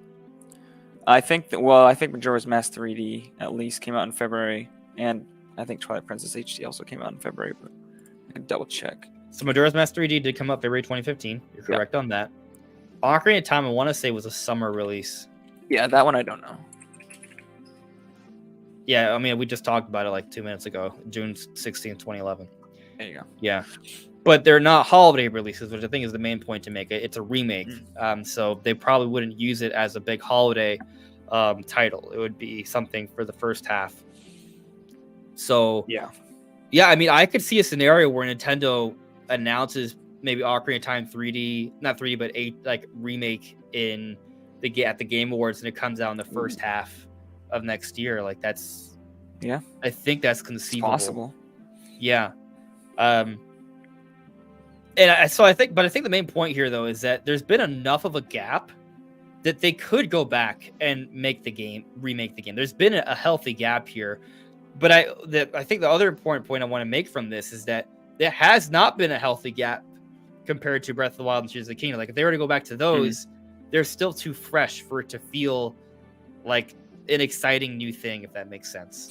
Yeah, for sure. That's why I don't expect Breath of the Wild, because they're not really trying to sell that game anymore. But they're still trying to sell Tears of the Kingdom, so I do expect them to update that game. Yeah. Just because it's still relevant. They're not trying to make it relevant again, they're just trying to continue its relevancy. No, yeah, I agree with that.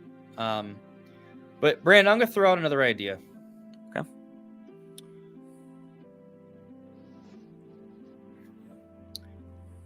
What if I were to tell you that I do not think 3D Mario is going to be a launch title for Nintendo Switch 2? Gasp. I would be shocked. That's what we've both been thinking for like forever.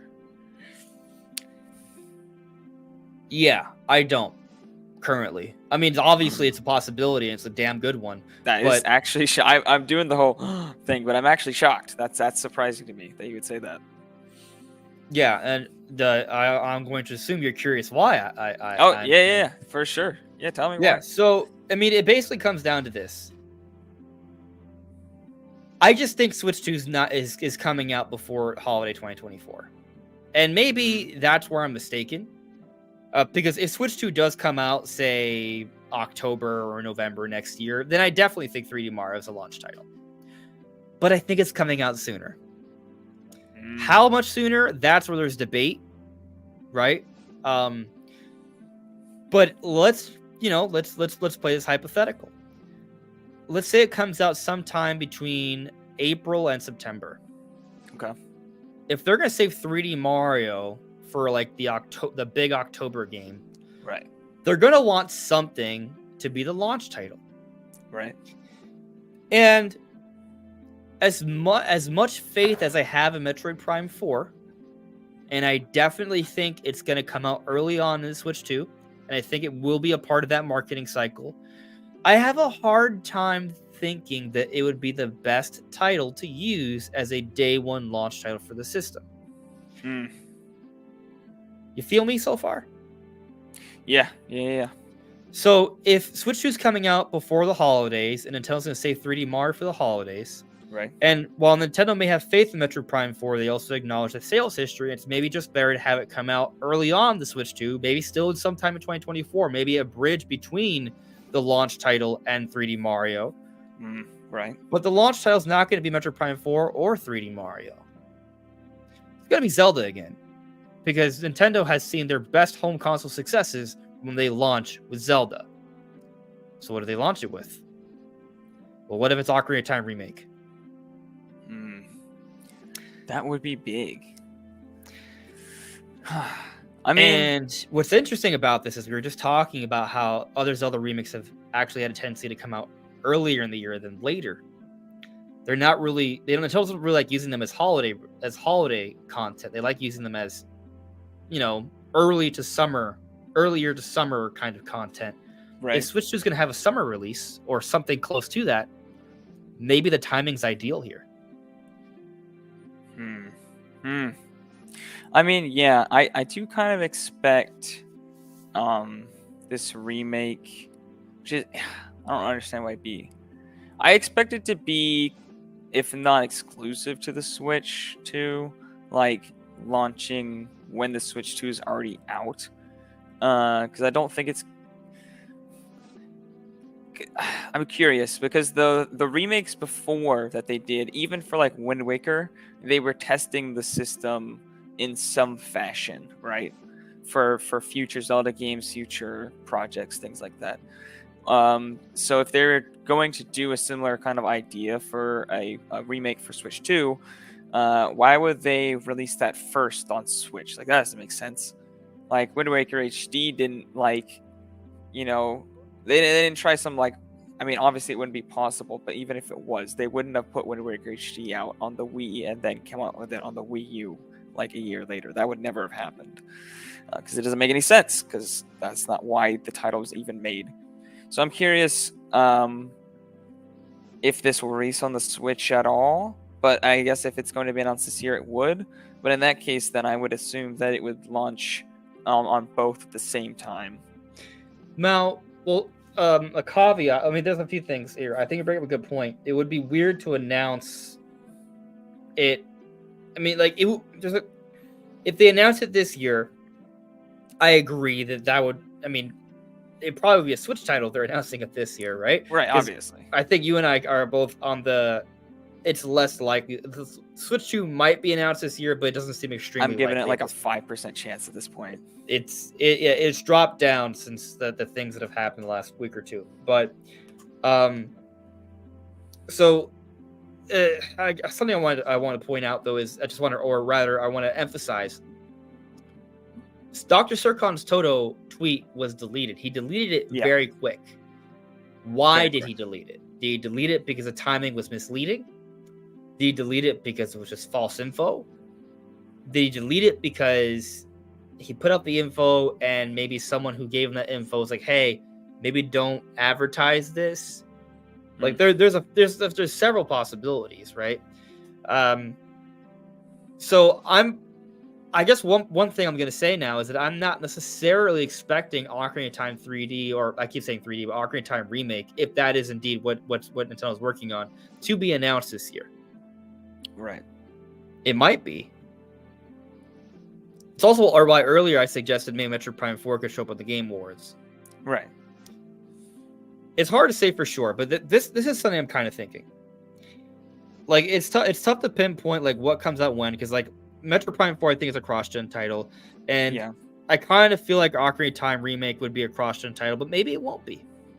I kind of feel like the Ocarina of Time remake might come out 2025, because I do think, not that they would necessarily take away from each other's sales, but I wonder if Nintendo would want to focus on like actually give the Tears of the Kingdom enhancement more of a focus, and it's not just some like small upgrade.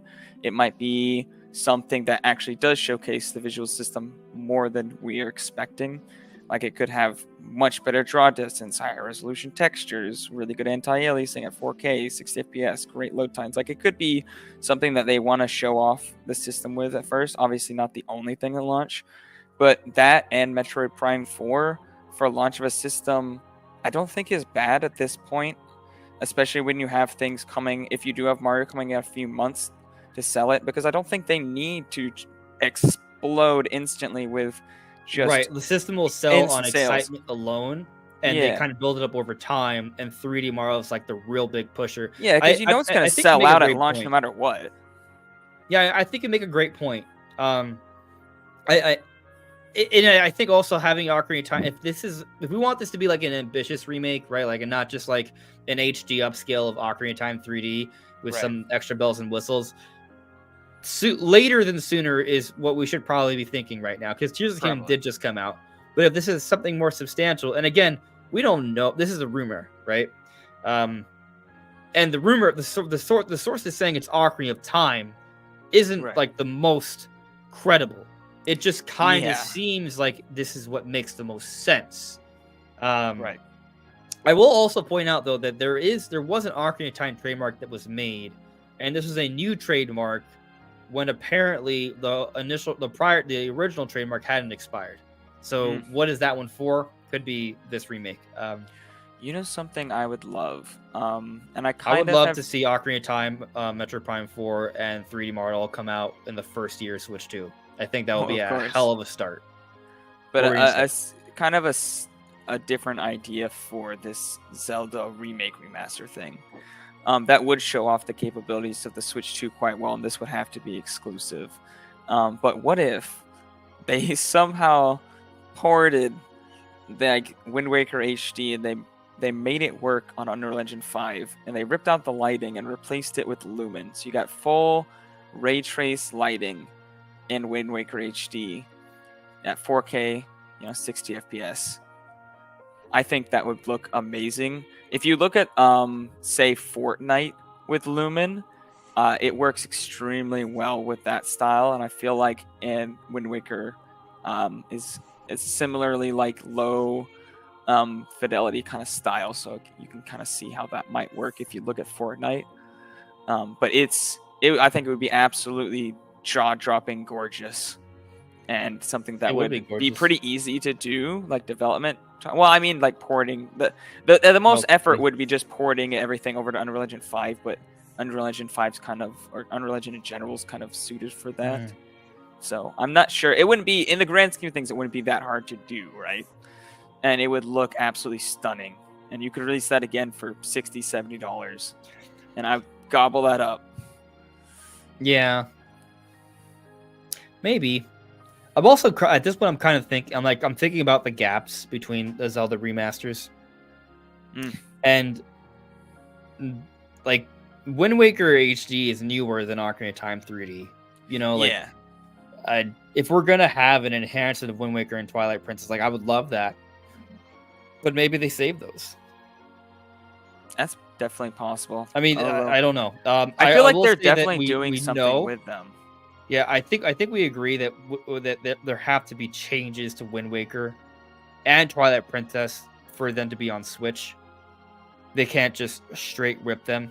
Maybe the changes aren't significant, but there will need to be changes. You have to take out the Miiverse integration. You have to take out the dual screen gameplay. I just feel like if they were planning on doing just a simple Wii U port like they've done with like Pikmin 3 or Donkey Kong or various seen it. other games, we would have seen it already. Like they would have come out with it. Like, why would they wait all the way till now if they're not doing something with those Just games? spacing out Zelda releases. Yeah, but there's been so many times where there's been like a kind of lack of Zelda, and they could have dropped it, and they didn't. Maybe. Like they've had so Yeah. many years. It's crazy. Yeah. You know, another thing to consider is that maybe this Ocarina of Time remake, if it's real, it's not even a Switch 2 game. It's just coming out for Switch, and it's just going to look great. Like, think like Metroid Prime Remastered. Like, Right. that would be amazing. Like, if they could make Ocarina of Time look something like Metroid Prime Remastered, which obviously is possible on Switch because it is a Switch game. Right. That would be pretty special. And they Yeah. could tease that at the Game Awards that it could come out in the first year, maybe May next year, which would be a year removed from Tears of the Kingdom. Like, that would be fine. By that point, I would still be thinking they would be. Yeah, I guess if that happens, even if it doesn't come to Switch 2, I'll be thinking it's coming to Switch 2. Like, I know me. Getting the moment some kind I see of something update, at Zelda. least. The what? I'm sure if it comes out on Switch 1, they would do an enhancement for Switch 2. I'll see the Some kind of colored patch. buttons, and I'd be like, "You see, it's coming to buttons. Switch 2." Yeah. I mean, it's interesting though, because it's a very similar scenario to Paper Mario Thousand Year Door. It's a full-on ambitious remake, and it has those colored buttons, which makes me think that's a cross-gen title.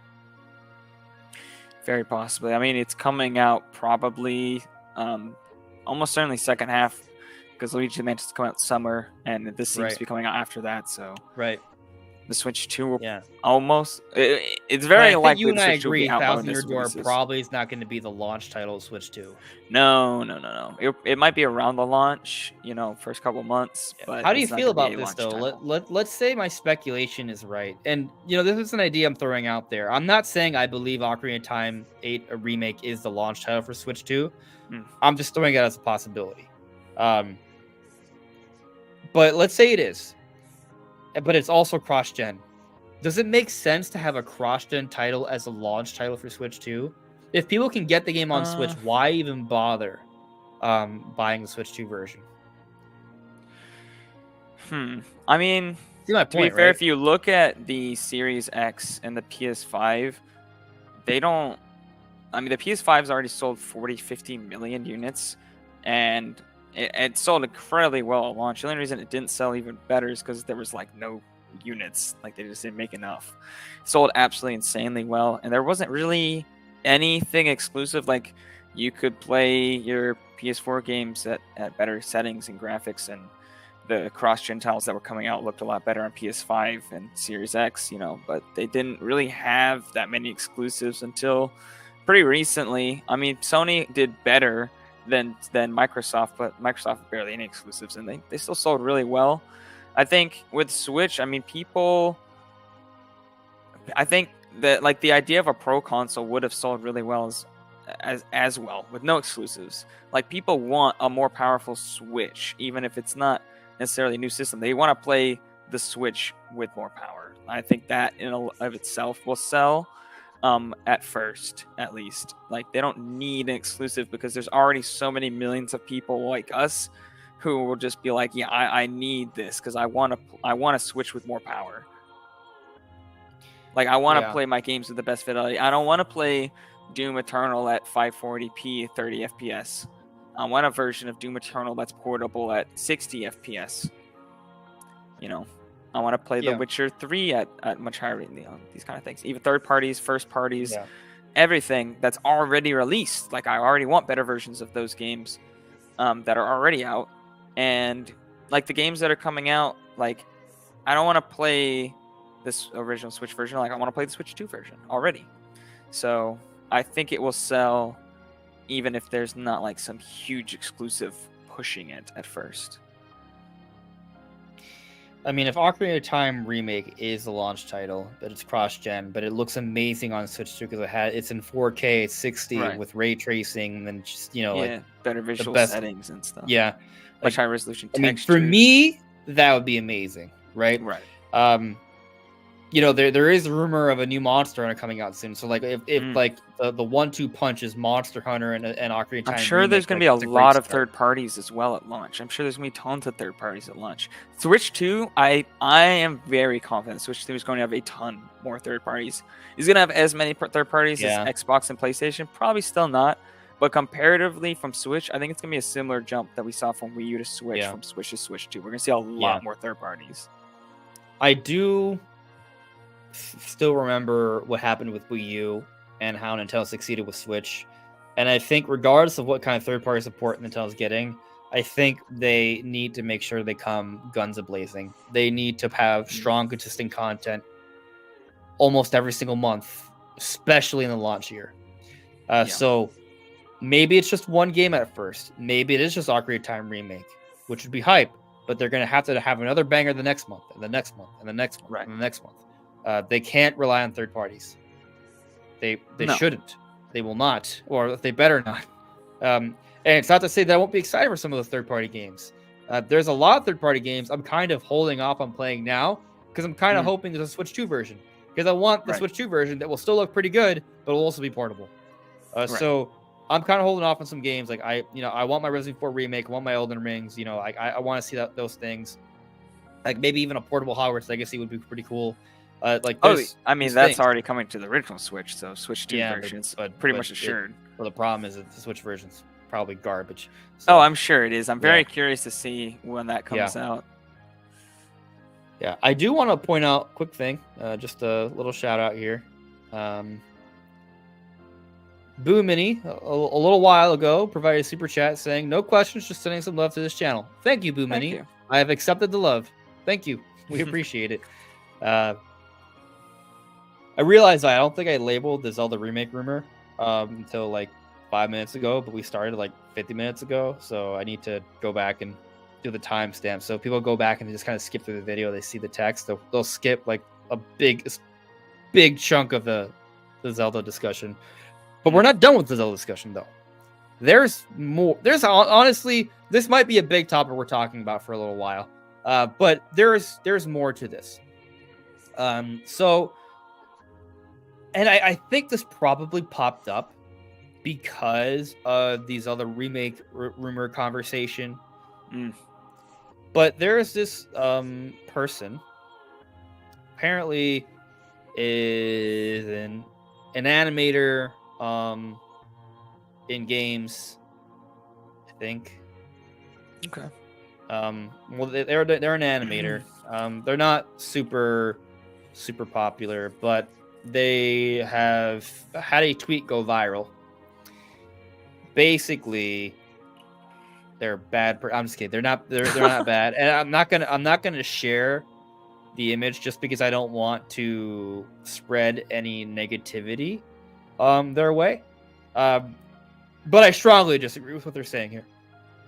I think I know what you're referring to. Yeah, I mean, I'll say the name, but please do not be negative toward it. You can offer your opinion, but do not attack this person. I think that's as I talked about earlier. Like sometimes when a lot of negative opinions come your way, it can impact you. These are real people on the other end of the internet. Yeah. At Coco_Gart said this. Since, Brandon, you're going to take this back once I read it out loud. Just kidding. Since no one's going to say it, if any franchise needs to be scrutinized for their rough transition to 3D, it is most definitely Ocarina of Time.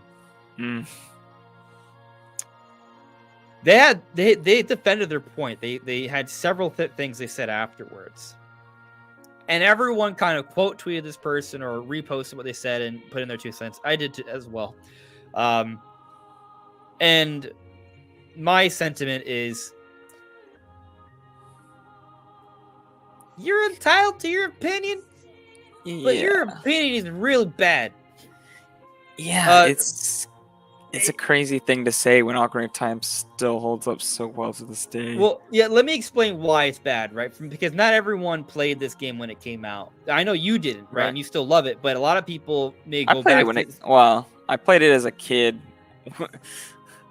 I played it on the original N64, just not the second it came out. Yeah, but you're also when you were still playing when you were a kid, you were still very impressionable. It was still amazing Yeah. to you. That's fair. I got the same kind of, experience. Fair. But let me just point out what's so big and important about Ocarina of Time. For someone who plays it today, they'll be like, okay, this looks like a really, really basic looking Zelda game. Like it's very basic. But you gotta understand is that this is the first 3D Zelda game. But not only it's the first 3D Zelda game, it is the game that popularized centering your camera, locking on. Almost every single third-person adventure action game that has a movable camera, that feature where you can reset the camera where it's directly behind you and you're facing forward, that concept, that mechanic was popularized by Ocarina of Time. It sort of set the blueprint alongside Mario 64 also played a major role in this. It came out in 96. But both these games have played a major blueprint in terms of how we adventure and experience all third-person 3D games. Yeah. The Z targeting system as well, just in general, the locking on to being able to lock enemies. onto multiple different enemies, not just centering the camera. Yeah, that's another consideration there. And so and here's another point. Yes, there were less critical reviews back then. So while Ocarina of Time is the highest rated game of all time, had a small sample size, so you can take it with a grain of salt. It still reigns supreme amongst all other games from that time in terms of critical reviews. It is talked about. It has been talked about for years. One of the greatest games ever made by so many people. This game, for its time, was a masterpiece. It won Game of the Year awards. It wasn't like just a bad. No, this was a universally praised game at the time. It was a revolutionary game. It's probably the most it's very boundary breaking. Yes, it's one of the most revolutionary games ever made, and people enjoyed it. People still enjoy it. So you're entitled to saying, I think this game is bad. You're entitled to saying that it's your least favorite Zelda game. You're entitled to saying that it has not aged well. All those things are opinions. But when you say it was a rough transition to 3D, to me, what that suggests is it's just not true. Yeah, especially you can go back and play the game and it's perfectly playable. It plays really well, actually. Like, does it play perfect? No, but it holds up. It's not janky or anything. You don't go back and go, oh man, this controls bad or anything like, oh, this is a bit rough. Nah. I'm sure there's some aspects of certain parts of the controls that are okay, this is not as good as what we have now. Obviously, so there's no dual stick controls, kind of modern stuff that we have now, but it's very, very playable. It's not hard, and I don't understand the concept that it would be rough, because I've played so many other 3D games that are actually rough. I'm ooh, this does not play that well, and this one doesn't. It plays well even now. I don't understand. Yeah. I just looked up, by the way, the Miami Heat game. Apparently, it was a historically great game. Nice. Oh my goodness, great! It was a thriller against LA, and they won by a single point. And the Heat stars all performed extremely well. They put on the show. And I'll have to check it out later. But I'm just saying, other team has been playing really well then too. If they only won by 1 point. Oh damn it! Tyler Hero got blocked again. Anyway, just pointing that out. Anyway, Ocarina of Time is not a rough transition to 3D. It pioneered the transition to 3D gaming for the entire industry. So I just think it's a really bad take. Now, maybe the issue here is just poor choice of wording. because I think you can't. There are things about Ocarina of Time that need improvement, and I'm not going to read Oh everything they yeah. say here, but they make references to the boss fights, which I actually think the boss I fights in Ocarina of Time are some of the best in disagree. the series. Like Yeah, they're that's amazing. yeah, I like that part. Just kind of makes me question like where they're coming. They also talk about how what Breath of the Wild and Tears of the Kingdom like are not a good direction for the series. So I just think they're. I kind of feel like they're a hater. But they talk about how the menu navigation isn't very good, and I agree with that. I think the menu Huh. navigation needs work. I Um, actually love the menus, but maybe that's just nostalgia. I love those menus. I think that they were serviceable for the time.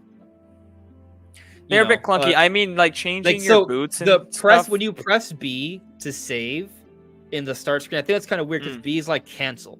So every time you cancel, you kind of like you're like automatically going to save, which I guess Man. it isn't the worst feature because okay, you're kind of saving more often than you intend to.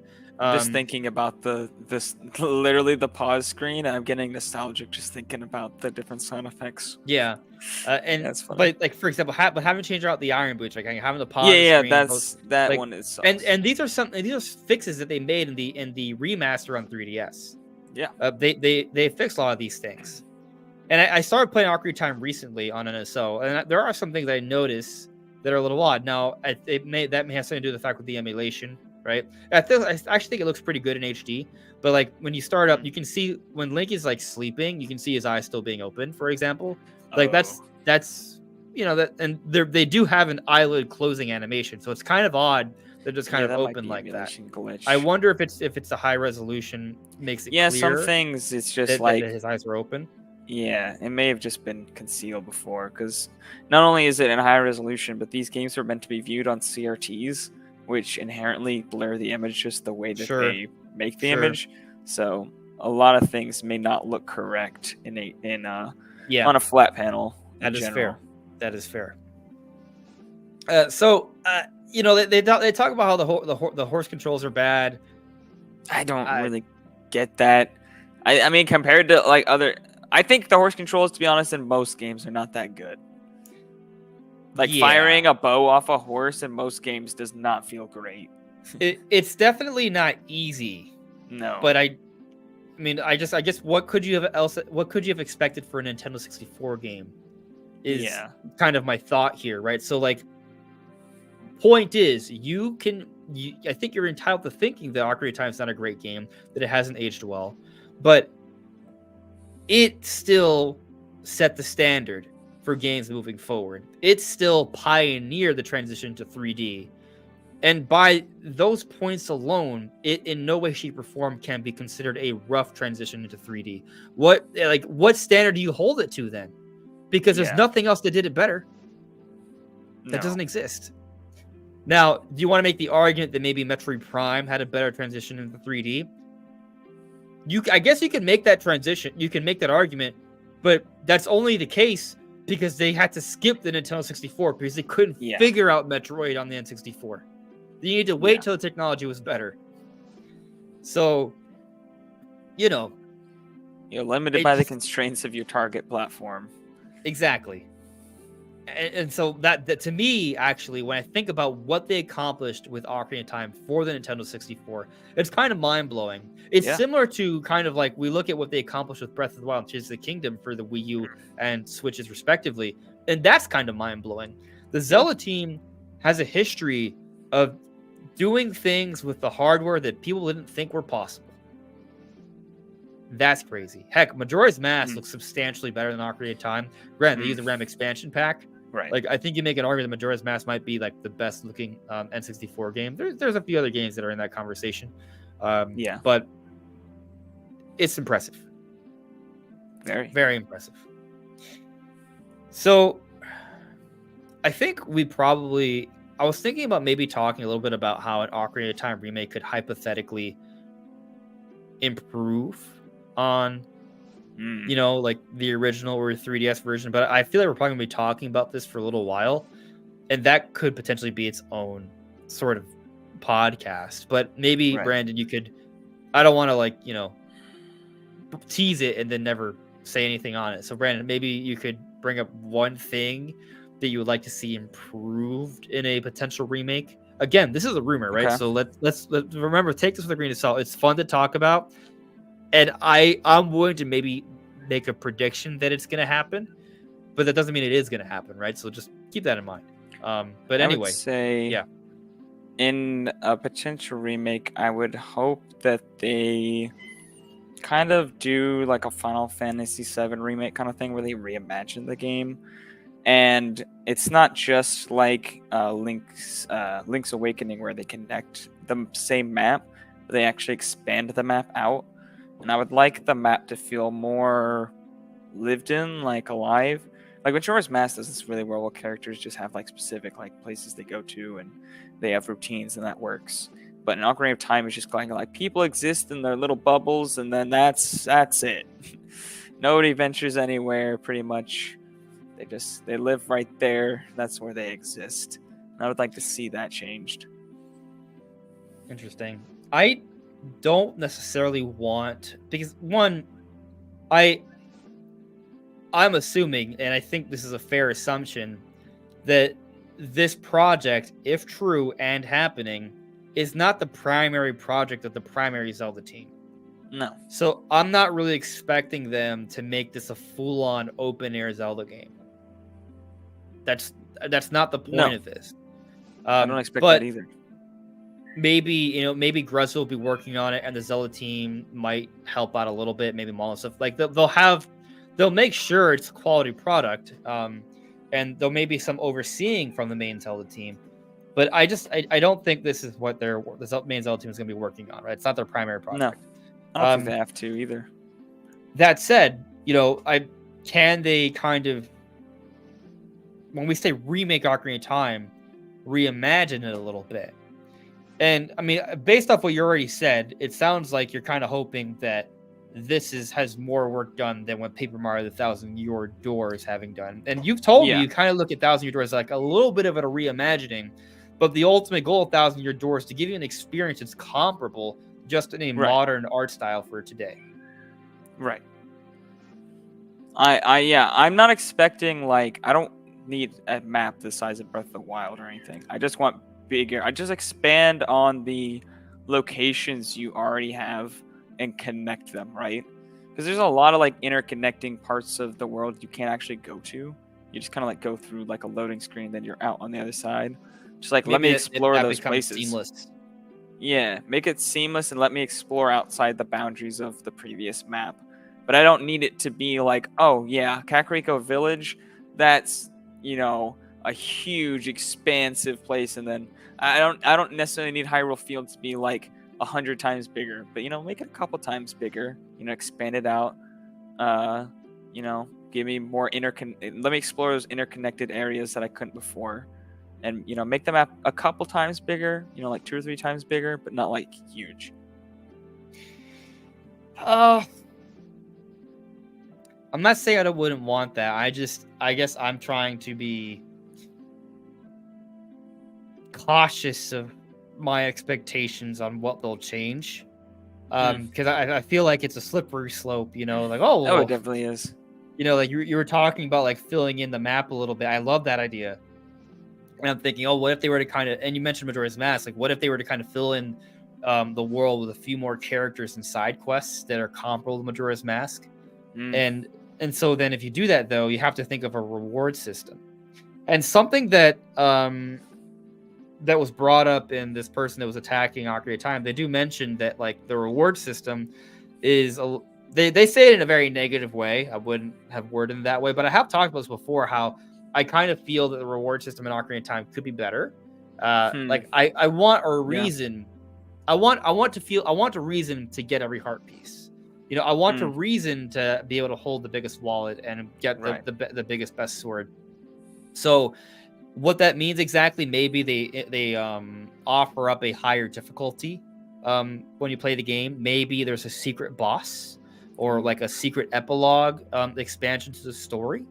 Because we have seen Nintendo put in some additional content to a lot of their remasters and remakes. So what if they just make Master Mode really hard? Like really difficult. What if they were to rework Master Mode? I mean, I'm okay with that. But I guess what my point is, I'm open to there being some new content in the game. Like, I'm open to that. I don't like, you talk about doubling the map size. Granted, the map's not that big to begin with, right? So No. doubling the map, it may be something to like. They'll probably kind of almost maybe visually reimagine the game a little bit. Yeah, so they would have to play around I feel with like the they camera have to do control that and anyways, though. perspective. Because Yeah, at this point, I think they're gonna do a ground up remake, right? So they're not gonna be using any of the same assets or code from the original game. So why not expand it? they would probably have to make it bigger just so it looks right for Yeah. modern you're- visual standards. They're gonna have to completely reimagine the visuals at this point, because if you do the same amount of visual like detail just with better assets, it's not really gonna look correct. Like, they're gonna have to imagine a lot of the detail that was not present on N64. Tons of it, in fact. I mean, a lot of the backgrounds are just billboards and stuff. Like, they're going to have to completely reimagine how Ocarina of Time looks in the first place to do a remake, period. So at that point, why not take the extra effort to expand it out a little bit more? Yeah, Like, this is an NC4 game. This isn't a GameCube game or a Wii game. You can't just take the same game and like improve upon it with the same. I mean, you look at style. Thousand Year Door, right? That the camera perspective of that is fixed pretty much. I mean, you know what I mean? Like, it's not something you don't move around the camera. The camera moves with you. Right. There are some very subtle changes to the level layouts just so things can kind of fit in more appropriately, because there's new models and everything's kind of redone. Yeah, and it's 16:9 widescreen. So, I mean, I feel like we're kind of talking about here is kind of that concept, but on steroids. Yeah. So I don't know if double, but I can envision the field being bigger, and I would imagine that the backgrounds are also fleshed out. Like, you're going to see a believable world around you. You know, you just won't be able to go to it. So I hope you can go to more of it, though. Maybe, but again, for me, it's just kind of like, well, let's just first hope it's real. The game is real. Yeah, it's true. So that's where I'm kind of like, but it's funny that you're the one being the realist here. What are you trying to say? I'm always a realist. Just saying that usually that's my role. I'll concede that you like to strike me down sometimes. So that'll agree with. I will say this though. This point, I've made it before, but I want to say it again. I think sometimes we lose sight when it comes to kind of speculating on what game companies are going to do. I think sometimes we lose sight of the fact that these game companies are trying to make products that we want to buy. Right. So when we talk about an idea that sounds really exciting, you're like, oh, that sounds too good to be true. Maybe it isn't too good to be true, because if it sounds so amazing that you're going to say that, that means you probably would buy it. You know what sounds good? It Too might good be to a be good true. business idea. There's 2 games that are real that are coming out this year and next year that sound way too good to be true. Super Mario RPG full remake, looking beautiful as hell. And then you got Paper Thousand Year Door remake. Yeah, these are remakes of those. dreams. Oh, I go back a couple of years. Like, I know you and I have These are talked near about Mother 3 level announcements. Yeah, you and I have both talked about in the past that we want to see Mario RPG and Thousand Year Door remade. Like, we've talked about that multiple times. I know we have on this podcast. Oh yeah. But there were a lot of people saying, that's just wishful thinking. Right. Well, was it? Was it now? Right. So I think sometimes we got to be patient. Some things just make sense. You know, the reason why sometimes we have conversations like this is because it makes sense. And even if it's not necessarily in development yet, it may be in the not so distant future, because it makes sense and because people will buy it. And it might not be exactly how we're saying. Obviously, it's probably almost certainly not going to be exactly how we're saying, but it will be something that will be hype for us. And it'll be, I think they'll put significant effort into this. I don't think they would remake Ocarina of Time and not put like significant effort into it. I think if you're going to remake a game of that caliber, again, especially, they're going to want that to be big. For sure.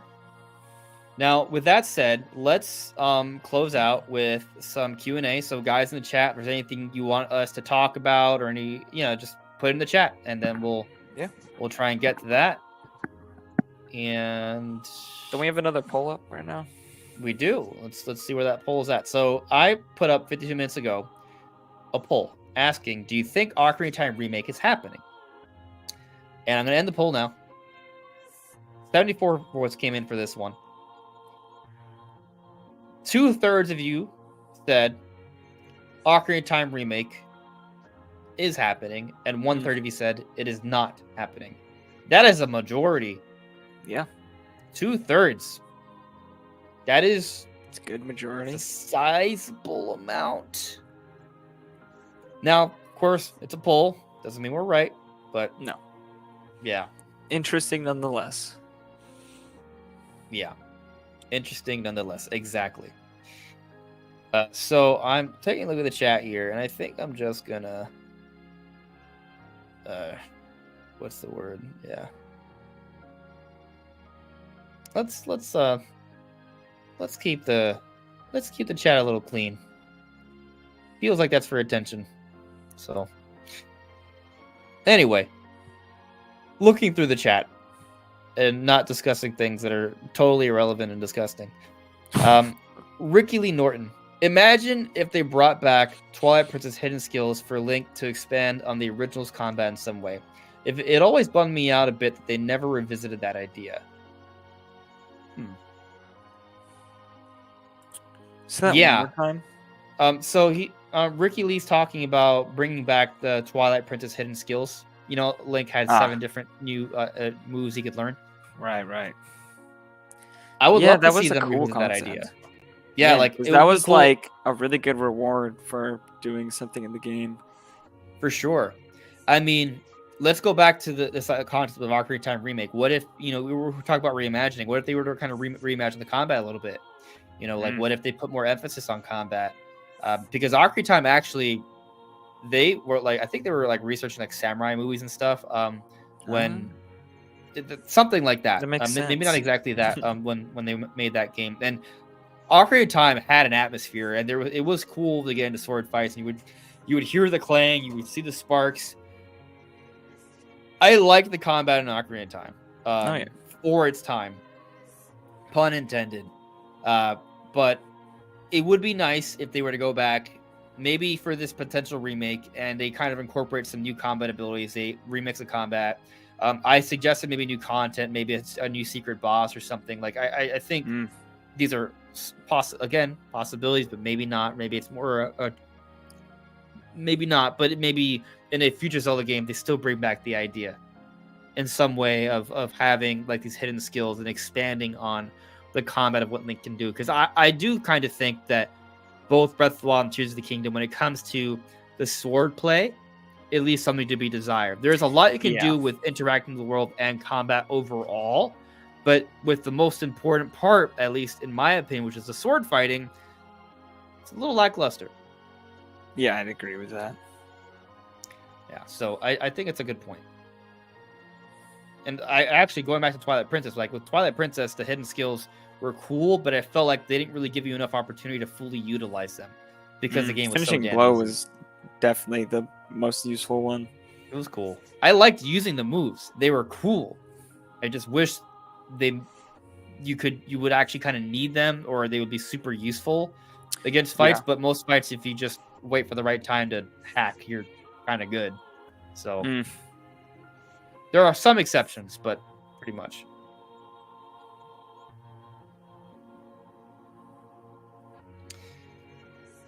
Let's see here. Yellow Kazoo. I'm just saying we shouldn't be talking about genitalia during the podcast. That Probably not.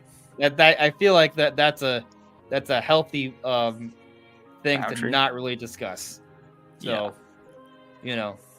maybe on the Nintendo Prime's podcast, that for some reason bring it up on his podcast. Yeah, and then I'm there and I just feel very uncomfortable. It's all in good fun. Let's see here. Wilberforce Booster. The best part of Sunshine was the camera. It was so much better than Mario 64. In terms of control, Ocarina of Time has almost everything nailed down, even compared to current Zelda. I think it just like there are some little things that annoy me when I play Ocarina of Time. Like for example, very beginning of the game when you're trying to crouch climb into the little tunnel to crawl into the little tunnel where you find the Kokiri sword, and you kind of have to angle your body right, and there's a little bit of issue trying to do that sometimes. That's just To be fair, like Wind Waker had the same kind of issue if you had to crawl through small spaces in that game too. And that's basically just kind of working on the hitboxes or context boxes, right? Like that's something that modern games fix pretty easily. In fact, I don't remember that being an issue in Ocarina of Time 3D. Like Ocarina of Time 3D looks a lot smoother, it's a lot less stiff, and they put in new not 20 animations. FPS. Yeah.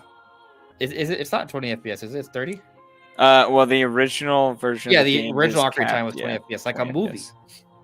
Yeah. Like a movie. Lovely. Yeah. Yeah. So movies are 24 FPS, I think. Yes. That's correct. Unless you're the Hobbit, then you're 48. Yeah. Or you're James Cameron, and then you just do whatever the hell you want, apparently. Yeah. Let's do 36 frames per second. Let's see how that makes people feel. It's like normal, but not. But not normal. It's normal, but worse. There you go. All right, I'll do one more question here.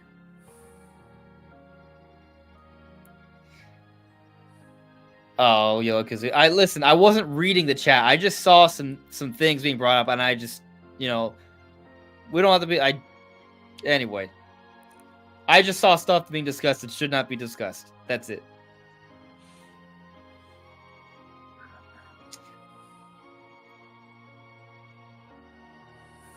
Let's see here. That we don't nine. Yeah, Hero Shade was the teacher of the hidden skills in Twilight Princess. Yep. And he's the hero of time from Ocarina of Time. Yeah, which is interesting. So he knows the moves. So maybe in the Ocarina of Time remake, contextualizing that game, you see him learn the moves. Right. That would be interesting. It'd be interesting if there were moves that you could only do as an adult. That would make sense. Yeah. Like you were just much more adept at sword fighting as an adult. Just because bigger sword, bigger arms, Yeah, you know what would have been interesting if they added a light temple dungeon. Like because the Temple of Time, like you get the light medallion for nothing. Right. Like all the other like keys, you have to go through a dungeon, a boss fight to earn it. Right. And that one is just, oh, congratulations. You did it. Yeah. It's your participation trophy. Yeah, I mean, there is a little bit of a puzzle. You have to figure out how to progress, right? Like, so if you're one of those that skips cutscenes or doesn't pay attention to cutscenes, you wouldn't see where that's my issue as a child. Where the ocarina would be thrown into. So you'd be like, oh well, she's gone. Maybe I should follow her. And you run to Lake Hylia, and you're like, well, she's not there. Well, I don't know where to go. Maybe she's in the desert. She's not there. Well, I don't know where to go. And then you're stuck as a kid for. It's literally like my experiences of Ocarina of Time as a kid was just me not paying attention to what anybody was saying, just running around like, why don't I know what to do? Oh, God. If only there was some way that the game could tell me what to do. Text box. Skip. No, why don't I know what to do? Oh, this is crazy. That was me at 5 years old. It was interesting playing as a kid because it's harder for you to progress. So you just kind of play in the same area for longer. So your imagination tends to wander and you get more comfortable and acquainted with what you see instead of just blitzing through it. And like on N64, since the saving was not, they had a cartridge that fit into the controller. I think some controllers had save built into them. I'm not sure. I feel like that's the case because I definitely did not have all of my controllers with memory packs actually in them, and some controllers had different saves, I feel. But yeah, like a lot of times you would just restart from the very beginning because I was like, I don't know where my save is. I don't know where the batteries are for this game pack. I don't know which controller has the save. We're just gonna start a new one. So it'd be like almost every time. It'd be like playing on the SNES, NES. Like I just always have a new save. Just like start from the beginning of the game. Why not? Yeah, starting fresh sometimes works out to help you Did that figure out where you're supposed to go so because you're much. led astray. Yeah, getting lost in the Lost Woods. Man, I would love. I mean, you technically they did re-envision the Lost Woods in Breath of the Wild, and I actually kind of love what they did with that. I What's love funny the is, Lost like, Woods in Breath of the Wild specifically were so good. I didn't even know that the Lost Woods trick was sound till I was much older because the There's a visual cue because you can kind of see if it's gonna yeah, load you out or not. but yeah, if you get like really close.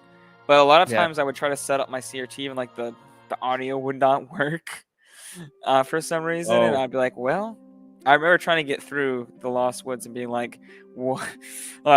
God, there's no indication other than getting really, really close and just seeing if I can go or not. That was tricky. it was tricky. So we got a super chat here. I think it's good to talk about. So Sammy talks about games. Sent me a super chat. Thank you for the super chat. Very much appreciated, buddy. Samuel says, "Hey man, how did you deal with high stress in college? I'm in my peak stress years, junior year, and it's a little overwhelming."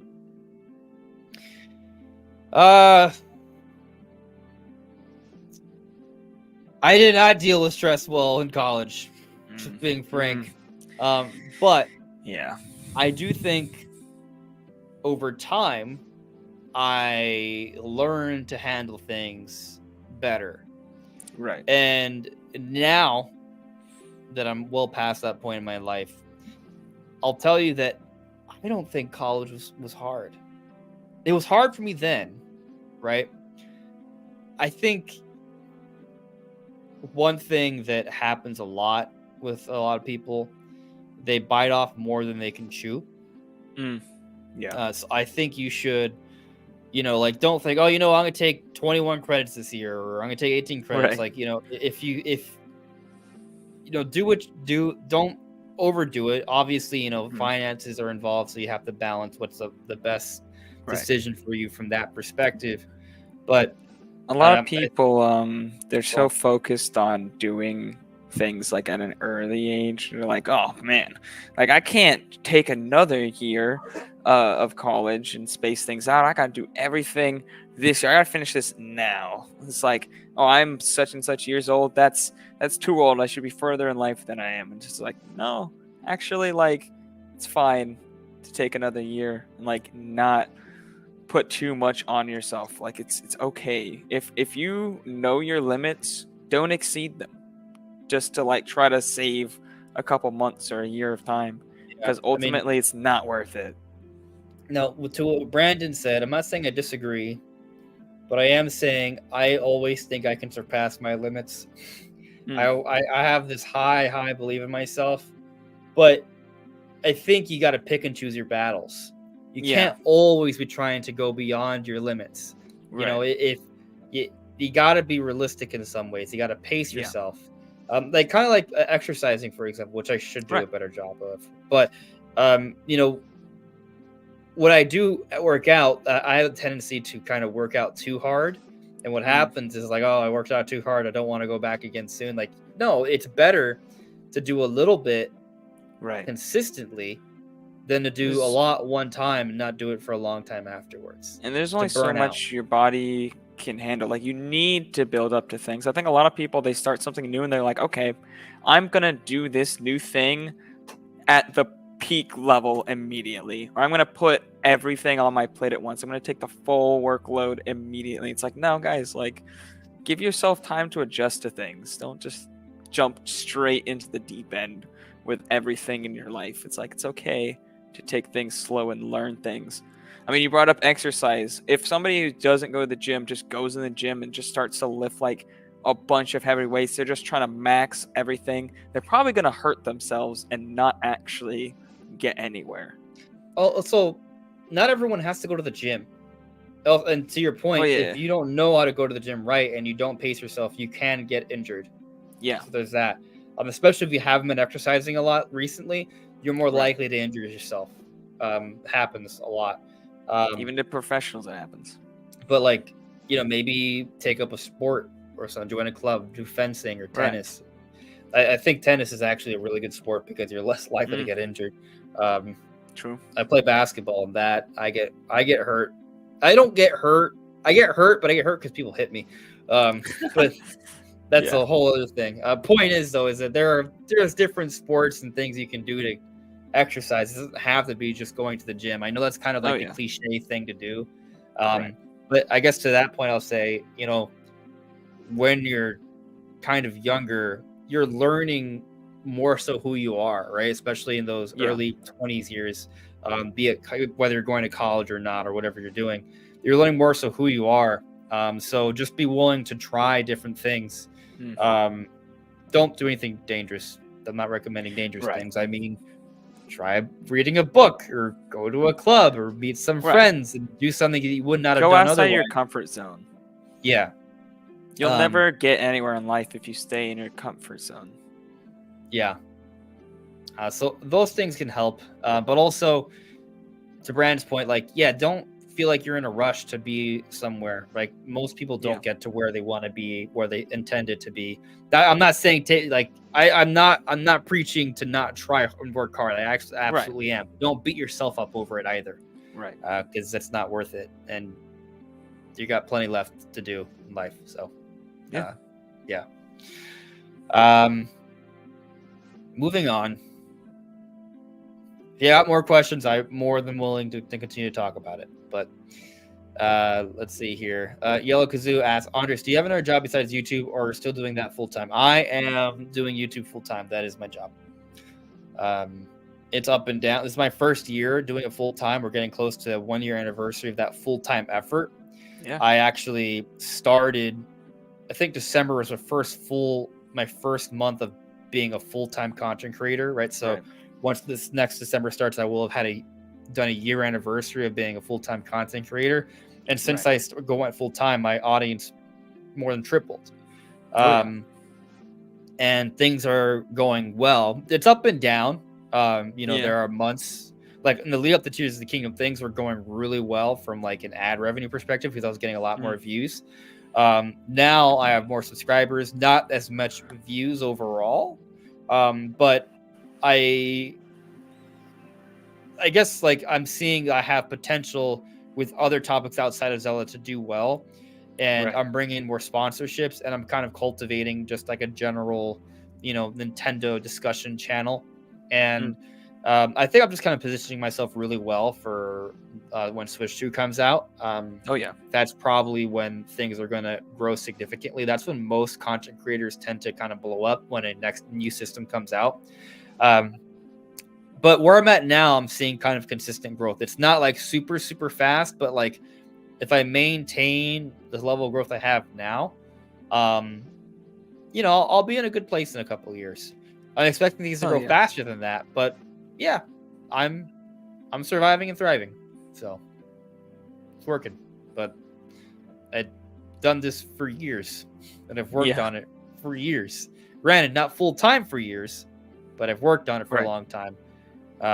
And it's not for everyone. No, not. I mean, sometimes I think I as I mentioned, sometimes I can get a little disenchanted with it when you kind of account for all the negativity that people propagate towards content creators. The bigger you get, the more people attack you, the more people insinuate things about your character. And it can be frustrating when because you know yourself, right? Like I know when I'm telling the truth, right? And I'm like, listen, this is it. And they were like, oh, you're a freaking liar. I'm like, I'm not, but screw you. So, that's just the nature of the business. But over time, I gotten better with handling it. For sure. Yeah. Anyway,